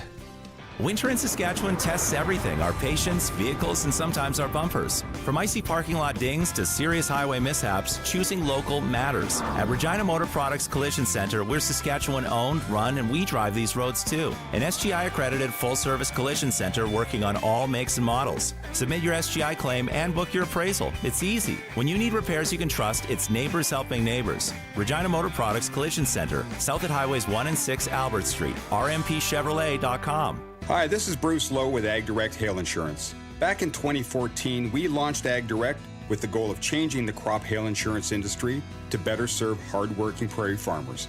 We were the first to offer coverage exclusively online and direct. We also introduced a customer loyalty discount. And now we are proud to announce that we are the first to launch a claims-free discount for up to an additional 5% savings. Visit agdirecthail.com or call us toll-free to learn more. We appreciate your business. You know that Extreme Hockey and Sport has everything you need for hockey, but warmer weather has them thinking baseball. Be all set for the ball diamond with team kits, bats, gloves, accessories, and training products all in stock. And let's not forget about lacrosse. Don't let spring throw you a curveball. Be ready with Extreme Hockey and Sport, locally owned, community focused, 1425 McIntyre Street at the Cooperator Center, now in Moose Jaw, and online at extremehockey.net. Welcome back to SportsCage. Check out our podcast powered by Freeze Tolman. Available anytime, anywhere at 620ckrm.com and sportscage.com. That's right. Heavy metal music there. SportsCage on this Wednesday for Regina Motor Products. Don't forget Monsters and Mayhem. That's not a heavy metal band. That's coming up. July 17th and 19th at Kings Park Speedway. The Bigfoots, or the monster trucks, They got the motorbike. It's going to be awesome. It can be loud out there as well. Not indoors. 17th, 18th, 19th of July. But we are giving away 4 tickets today. And a ride in a monster truck. All you got to do is text in the keyword 936-6262. Don't text anything else. Don't let us know how you're doing. Nothing about the game. For this one, you just text in VIP, and then you're entered to win. VIP is the keyword today. No one's actually got it wrong because it hasn't come to our inbox, Curtis, yet. So 936-6262. Now, if you just want to chat about things, 936-6262. Do you have something to say, sir? At one point or another, you could text us probably another thing. Pick the score? Yeah, no, you know what? We're going to take a call. No. For Pick the Score. No. We are taking I prefer text. A good time. You wanted to get into it. We're going to get into it. If you got a score for us and you want to win, we'll take caller number. I'll let you pick the caller even though. Curtis gets to pick the caller. 936-6262. Toll free 1-866-767-0620. Right now. All right? And then you get to play Pick the Score. Curtis will pick the caller. 2 tickets to the next Rider home game up for grabs. I told you we're going to hear from a couple of riders right now. Juju Hughes. He was asked, because he's stepping in, and Luke Mullender was high on him from camp out. Dave Thomas asked him, has the game slowed down for Juju since training camp? I definitely think I became more and more comfortable. I was out for a little bit there, but just even getting those mental reps day in and day out took my game to the next level. I feel like just getting comfortable, familiar with everything that's going on in the CFL game. I think I'm in a good spot right now. That's I forgot about that. The toothpick. If you're watching the stream, he's toothpick guy. It actually really suits him. That toothpick suits him. If I start chomping on a toothpick, not so much. Curtis, you, not so much. Jackson Ford from the Riders on Juju getting a chance to be the next man up on the weekend. Job, man. He played real well throughout camp. Did his thing in that first preseason game. Had a bunch of tackles, even on specials too. So I know that he's going to be ready, and he's a pro just like me, and we're going to go out there and we're going to ball out. There we go. Get out there and ball out. Jackson Ford was also asked his thoughts on the Josh Bell defense. Smart, aggressive, fast, physical. That's it. 4 words. That's a quick clip. That's right. Needs a warning on it. It's a T-shirt right there. You have to call in, Dano. But I think the phone line's lit up for Pick the Score today. 936-6262. It was a low one. Someone picked a low one yesterday. You think? Reggie picked 26-14. And you said call in anytime, Reg. Reginald picked a low one. If you look at all the scores so far in the CFL, been great games, and they've all been really high. So have we, you know what we haven't looked at? We looked at ticket prices for the game in Calgary. I haven't looked at the forecast for Saturday, what they're expecting. Ooh. Maybe the under might be a play. Because as of today, as of right now, well, I guess not bad. 60% chance of rain in the evening, but windy a bit. 17 gusting up to 26. So not the greatest day. If you missed Dustin Nielson in hour one, obviously go listen to that in podcast form. Dusty said for the Elks home opener coming up on Saturday in the afternoon, Montreal's in town, it's supposed to be ugly in Edmonton. So tough one for the Elks home opener. Justin Rankin will be busy around the field. It's not supposed to be a beautiful day, so you don't want to see an empty crowd. An empty crowd. Oh, somebody in Calgary on the text line said weather here's been unpredictable lately. I trust you. Back out on the text line, the OJ. Yeah, so a lot of people thinking that OJ did it. Do you remember? Who is this? Tim on the text line. Do you guys remember though? Like watching that? 1994. What was I? 94 would have been in grade 11-ish, finishing grade 11. It's like on the TV. Choppers were in the air. It was like one of the first like live crazy things, and OJ was in the back of the Bronco, and they were talking to AC Collins, or whatever his name was, and they're saying he's got a gun to his head. And you're like, what's going to happen here? Reality TV, the first reality TV before it was reality TV. That's crazy. 1994. It all went down. You know what I forgot to bring up yesterday? What did you forget? I can't believe it. In music history yesterday, Roxette was formed. Roxette started a 2-week run at number 1 in the U.S. single charts with It Must Have Been Love. How did I know it was going to be about Roxette? The song was taken from the Pretty Woman soundtrack. They were asked to do it, so they just changed the words of a Christmas song. This I know because I'm a big fan. Mm-hmm. So that was that. On this day in sports history, lots of golf stuff. But 2003 Moneyball, a book about the 2003 Oakland Athletics baseball team and GM Billy Bean's sabermetrics approach, inspired by Bill James, is published. Have you ever seen that movie? Please say you have. Moneyball. Oh, yeah, I've seen Moneyball. I just watched it again the other day. It's a pretty good movie, yeah. Really good movie. Where are you on UHF? You got about 40 minutes in? 40 minutes in. I just got past Stanley Spadowski's Playhouse. Playhouse, yeah. Okay, well, you got to finish it, and then we want a full review on that. It was pretty good. Like immediately, the uncle that like won the TV station through his gambling, I was like, this reminds me of someone. Can't put my finger on it though. I wonder who. Stanley Spadowski. We're definitely getting into a big UHF on one of these slow sports days.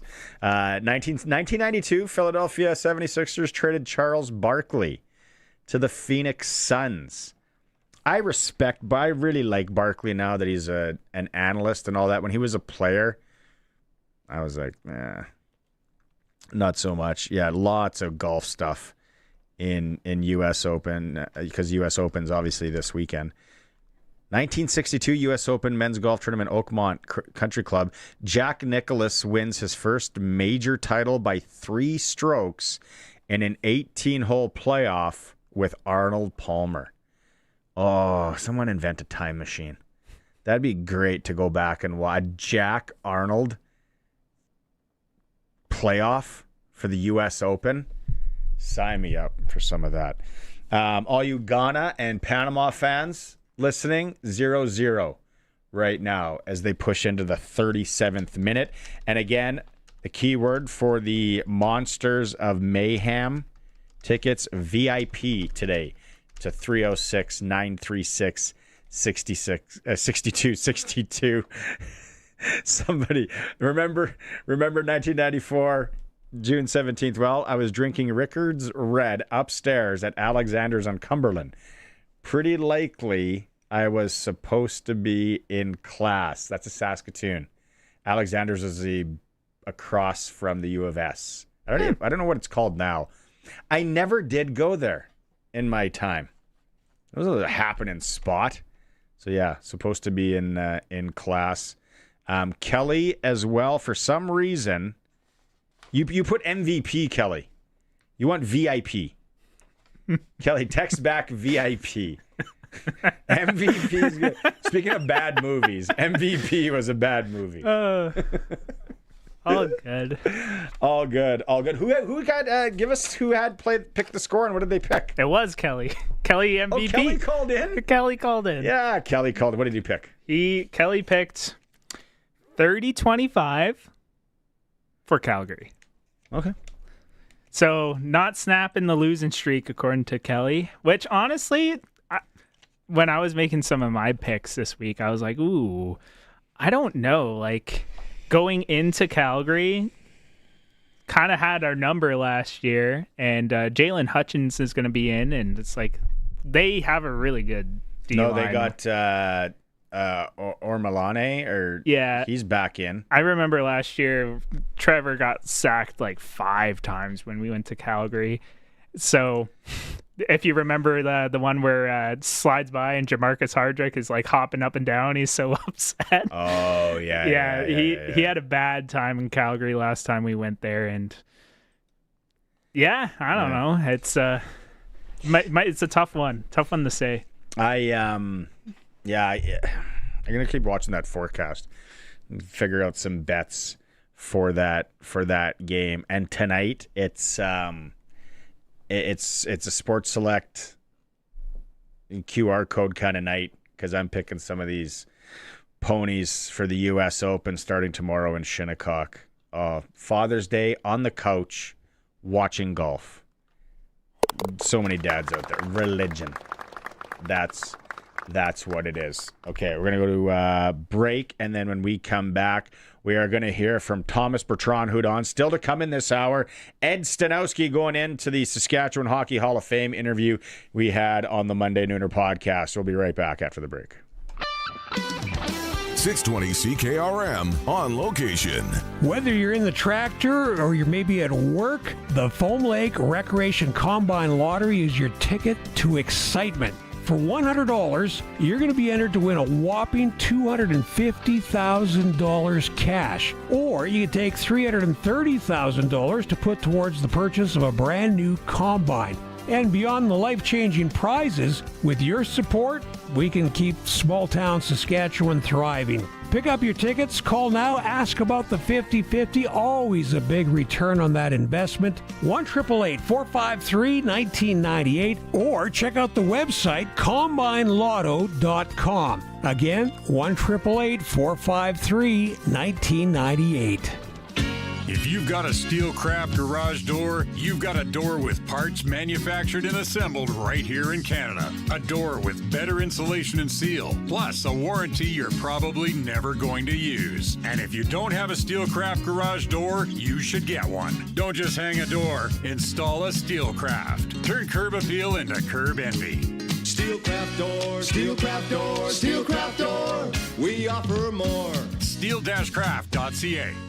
The Roughriders season is here, and the biggest 50-50 in Saskatchewan is back. Last year's 50-50 raised over $3.3 million for amateur football in Saskatchewan, and we couldn't do it without you. Thank you, Rider Nation. This year, we have bigger loyalty and early bird prizes than ever before, not to mention those life-changing 50-50 jackpots. See all of the prizes and buy your tickets today at riders5050.ca, and never miss a chance to win when you sign up for the 50-50 Club. Riders 50-50 is presented by ISC. Lottery license LR260010. For 70 years, Fries-Tallman has been more than a building supplier. It's been part of the community.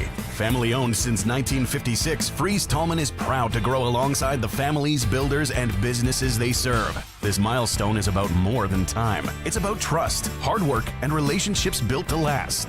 Thank you for being part of the Fries-Tallman story. Visit friestallman.com. Fries-Tallman. Locally owned, family grown, rooted in our community for 70 years. Text CKRM 306-936-6262. Powered by Prairie Land Rentals. From power tools to skid steers, they probably have what you need for your job. 600 Albert Street, where you deal with the owner. It's time for the Sports Ticker, brought to you by Steelcraft Doors Regina, made in Western Canada for Western Canadians. Western Canadian Baseball League tonight. Regina's in Swift Current. Moose Jaw welcomes Saskatoon, and Weyburn hosts Medicine Hat. Blue Jays are in Boston, just underway. Now, World Cup. It was Portugal-Congo, 1-1. England 4-2 over Croatia. Ghana, Panama right now.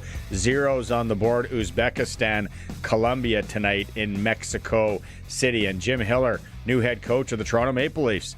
Second chance to coach in the National League. Coached in Los Angeles, got let go. He's a former Melville millionaire. He was an assistant coach with the Leafs from 2015 to 2019. SportsCage.com poll, which Canadian team is closest to winning the Stanley Cup? Vote at sportscage.com. Found an Ed Staniowski bobblehead. Just wrecked it.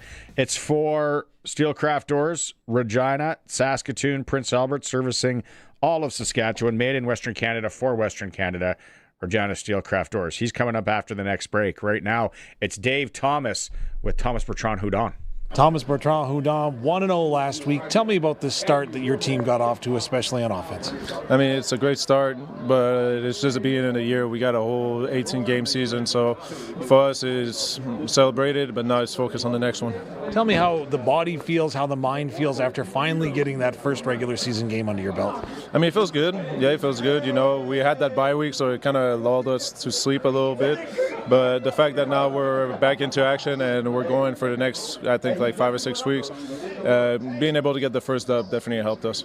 It was hard not to feel for you last year. You could see that the work that you put in the offseason coming in, and then you go and you suffer an injury and it sets you back for almost the entire season. How difficult was that to overcome coming into this year? I mean, I still finished a year last year, so I mean, it was kind of tough to overcome, but I dealt with it all throughout the season last year. And this offseason was just switching my workout and making sure that I stay healthy for the entire season. So how do you attack that differently? Is it the way you're lifting weights? Like, how do you do that? Coming in early, going to the gym, getting the body ready to start moving. Never really taking a day off, even on my day off, coming in and still get the body moving, get the joints active, and get the tendons firing up at least, just so I can be able to perform and not get injured. It seems like a common theme amongst this group. We're not going to take a day off. True? I guess, yeah. Seemed to work out well. What was your impression of what you saw on film from your offense last week? It was great. I mean, we had some big signings this offseason, especially bringing all the wide receivers back. So the fact that all three of them were able to turn up, and even AJ on his side did good whenever he was in and he had the ball in his hand. So it was amazing to see, actually, that the offense went like that. What was more exciting to see, Samuel Emelis collect that third touchdown reception or AJ Ouellette lay that huge block on the play? You know I'm a sucker for running back, so the cut play definitely worked a lot more for me. So what needs to happen? How can this group continue to strive towards reaching the ceiling? Keep our attention to where it was at and keep our focus for the entire season. I now need to ask you a World Cup question. Obviously, you're intrigued. What do you see happening? Canada winning. Good answer. Thomas, appreciate you. Thank you. Thank you. Listen weekdays at noon for Sask Ag Today on CKRM with your host, Ryan Young, offering the most extensive agricultural news coverage with precision weather meteorologists in an industry that moves fast. Stay updated with the latest, most reliable information in ag news, crisis and trends, all in one place. Available anytime at saskagtoday.com. Sask Ag Today, your trusted source for all things agriculture. Sponsored by Affinity Credit Union on 620 CKRM. 620 CKRM on location. Time is ticking down, and you don't want to miss out with your shot at the Foam Lake Recreation Combine Lottery. We're talking about a chance to win a $250,000 cash payout or $330,000 towards the purchase of a brand new combine. The big rush is the early bird deadline coming up on Sunday, 8 o'clock We're going to give away a $5,000 all-inclusive travel voucher plus $2,500 in spending cash. We got a Chevy Trax or $30,000 in cash to hand out. We got a year's worth of gas and groceries courtesy of the Co-op. Season tickets for the Saskatchewan Roughriders, 25 draws of $500 cash. That deadline is this coming Sunday, 8 p.m. All the draws for the early bird coming up on Monday. Pick up your tickets. Check out the website, combinelotto.com, or if you want to talk to one of our great volunteers, you call 1-888-453-1998, 1-888-453-1998. The Roughriders season is here, and the biggest 50-50 in Saskatchewan is back. Last year's 50-50 raised over $3.3 million for amateur football in Saskatchewan, and we couldn't do it without you. Thank you, Rider Nation. This year, we have bigger loyalty and early bird prizes than ever before, not to mention those life-changing 50-50 jackpots. See all of the prizes and buy your tickets today at riders5050.ca, and never miss a chance to win when you sign up for the 50-50 Club. Riders 50-50 is presented by ISC. Lottery license LR260010. Ugh, the guys at Coffee Row all had different hail plans. Yeah, some say loyalty matters, some say read the fine print. Palliser. You ever ask around? No. Yeah, that's simpler. What else is there to talk about? Palliser Insurance. Call your trusted agent today or buy online at your convenience. Visit palliserinsurance.com. Anywhere, anytime. Get it hot and get it fast. Western Pizza. You just played 4 quarters of football. You got hit by guys built like farm equipment. And now you're thinking about a little celery stick and a protein shake? Come on, this is a job for Western Pizza. Load up with pepperoni, ham, bacon, melty cheese, maybe some ribs, lasagna, or souvlaki on the side. You put in the work, now eat like you mean it. And get it hot and get it fast. Western Pizza. The world is changing. From the misuse of AI and the rise of deepfakes to the dangerous spread of misinformation, it's getting harder for Canadians to separate fact from fiction. That's why having a trustworthy news source is vital. At Global News, we're committed to objective journalism that cuts through the noise. Stick to the facts. Global News, Canada's trusted news. Country Corner, brought to you by Municipal Hail Insurance. Proudly serving farmers. MunicipalHail.ca. 620 CKRM and Tri-Hall Self-Unloading Bale Movers present the CCA Pilot Butte Rodeo this weekend. Don't miss Caitlin's Crusaders Bronc Match, Heavy Horse Pull, Parade, Chariots, and Chuck Wagons. The Saturday Bud Light Cabaret features Foxworthy. Pilot Butte Rodeo on Facebook. The 10th annual Thunder on the Prairies modified truck and tractor pulls are July 3rd and 4th in Odessa. Monster truck rides, show and shine, heavy horse pulls, parade, pedal tractor pulls for the kids, and live bands in the beer garden. Look for Thunder on the Prairies on Facebook. And you're invited to CKRM 100 Years in One Night, Saturday, July 18th at Connexus Arts Center. Join us for a delicious meal as we celebrate 100 years and honor 9 icons who helped build the voice of Saskatchewan. Over 95% sold out. Grab your tickets before they're all gone at the box office or connexusartcenter.ca. For more information, visit 620ckrm.com. Welcome back to SportsCage. Missed any part of the show? Check out the podcast powered by Freeze Tolman at 620ckrm.com and sportscage.com. Welcome back to the Sports Cage here. From time to time, we like to run interviews from the Monday Nooner podcast, the hockey podcast I have with a couple of buddies. We were able to catch up with Ed Staniowski. Ed Staniowski going into the Saskatchewan Hockey Hall of Fame coming up here June 19th in Moose Jaw, the ceremony. He's from Moose Jaw. This interview is great, obviously. His playing career from the Pats to the pros and then the Canadian military for 30 years. It's a really cool story. There isn't a lot of stories like this out there. So if you want to listen to the full thing, just find the Monday Nooner podcast. And here's about 6 or 7 minutes of that interview with Ed Staniowski from the Monday Nooner podcast. First question I asked him was about getting the call to go into the Saskatchewan Hockey Hall of Fame. It was a nice call, and thank you for your thoughts there. It must be a slow year, and they're looking for somebody to put in. So, anyways, but it is an honor. It is an honor. I'm very proud of Saskatchewan and hockey. Hockey players that come out of here, and you look at all the people that have just been absolutely amazing on the ice, going all the way back to Gordie Howe and Glenn Hall, Johnny Bauer. I mean, a couple of goalies that are pretty special too. So, anyways, it's a real thrill. When you go back, to your playing hockey in Moose Jaw and growing up and all that, first off, were you always a goalie? Yeah, I was. And the way it started out is I had a brother 3 years older than me, and I was about 5, 6 years old. He was 9, and he used to go and play with the bigger guys at Moose Square, just outdoor rink not too far from our home. And our mom used to always say to my older brother Les, "You can go play, but you can take him with you." And he was always, "Oh, what am I going to take him for?" So when we got down to the rink, all these guys are a little bit bigger than me. When I'm 6, they're 9. When I'm 7, they're 10, 11, 12. And they're the bigger guys. So, anyways, all they did is they stuck me between two boots on the ice. There was two boots. Later, they had those old heavy. They said, "Just stand here and stop anything that comes at you," and I did.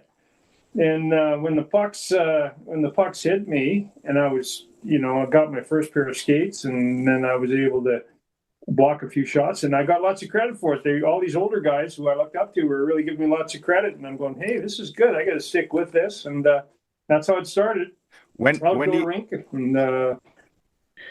Of course, nowadays, kids, there's so much training and specialty training and things that go into hockey. What were things like for a goalie, in the early 60s? Were you working with a goalie coach or anything, or was just strap on the pad? No. There were no coaches at that time. The first serious goaltending coaching that I got was Johnny Bauer used to come out to Regina scouting. And Johnny would come to the old exhibition stadium in Regina, and he'd actually come out on the ice, and he taught me how to poke check. And throughout my career, I was known as a pretty good poke checker. Even the guys in the NHL knew, don't try and deke, Ed. Don't put the moves on him in close. Just shoot the puck, because he's pretty good with the stick. And it was all because Johnny Bauer taught me. That was the first serious goaltending coaching I got. Was when I got to junior. But the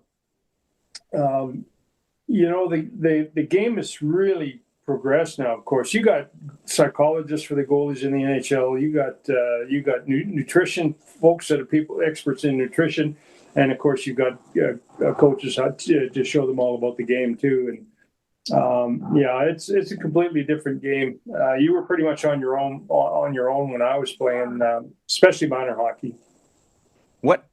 What do you think about now how goalies play? And I gotta know, it's been like 30 probably plus years now where they go down in that butterfly. Like, it just looks painful. And both of my kids aren't goalies, thank God. I tried playing a rec game. Like, it looks so taxing on the body, on the hips, on the knees. Ed, what do you think about that style? And the other second part to this, why do you think that there's not a lot of poke checks anymore? No. And it's all about statistics. It was shared with me that 73.92 goals were being scored along the ice back when I played and Grant Fuhr played and Dougie Sotart and the like. So they were getting, they had it down to the 0.0 whatever as to how many goals were being scored along the ice. So the goaltender coaches of the day then said, if you go down and take the bottom of the net away, you eliminate that many goals, supposedly. So that's where it came in earnest. Everybody remembers that Tony Esposito was the first butterfly goaltender. He was the first guy to go down and spread back when I played. All the rest of us, we all stayed on our feet. And your point about hard on the knees and hips is absolutely correct. It has to be. The goalies they got much better equipment now. You couldn't go down as early in the shot as they do now with the equipment that I had to play with. and the equipment we played with. The horsehair, the leather, it just didn't protect you. Your shoulder harness was felt, and the reason they called it felt is because it felt every shot. It was all about somebody keeping stats, saying, listen, all these goals are going on the ice, so let's start taking the butt of the net away. Give the kids bigger pads, it started in the NHL, and then make them hit those two top corners, which the guys are getting very good at. And like I said, there's a bit of a war going on there now. Now the guys with their sticks, they're very accurate. They always were very accurate, but now they take those top of the net shots that are pretty hard to stop. You obviously, people will know you served in the Canadian Armed Forces after retiring from hockey. My first question with that was, do you have military background, like family or anything like that? Or is there a background before you did that? Yeah, I do. My father had served in the Polish Army in the Second World War. He was a private soldier in the Polish Army in 1939 when the war broke out. My mother was a nurse, a trauma nurse in the Army, and she treated my father when he was wounded in Italy, and that's how they met. And they were married in Italy, immigrated to Canada, to Saskatchewan, and they had never seen ice or hockey, the game of hockey or anything, but somehow it resonated with my dad. He loved the game. He used to go watch it at the Moose Jaw Civic Center all the time. But my older brother was also in the Canadian Armed Forces, and my younger brother would later serve also. Had I not been drafted by the Blues or any other team coming out of Regina, I probably would have tried to go to Royal Military College in the forces and get a commission there. But I'm one of the few people that can say I couldn't join the Army when I was 19 because I got drafted. And he goes through his military career. Obviously, we talked about the Memorial Cup a lot. We talked about what he bought with his first signing bonus. If you want to listen to the whole interview, again, it's at the Monday Nooner podcast, wherever you listen to podcasts. It's always free. You can go and listen to the full interview with Ed Staniowski. Really good one. Really good one. Just a wild story from Moose Jaw to the Pats to the NHL to the Canadian military. Thanks, Ed. And congratulations to him and everyone going in to the Saskatchewan Hockey Hall of Fame coming up next week. It is a Sports Cage. We are on the home of local sports in Saskatchewan, 620 CKRM. It's 6 o'clock. Good evening. Mostly cloudy and 19 degrees in Regina. I'm Denis Conroy from Sask Today Newsroom with 620 CKRM News.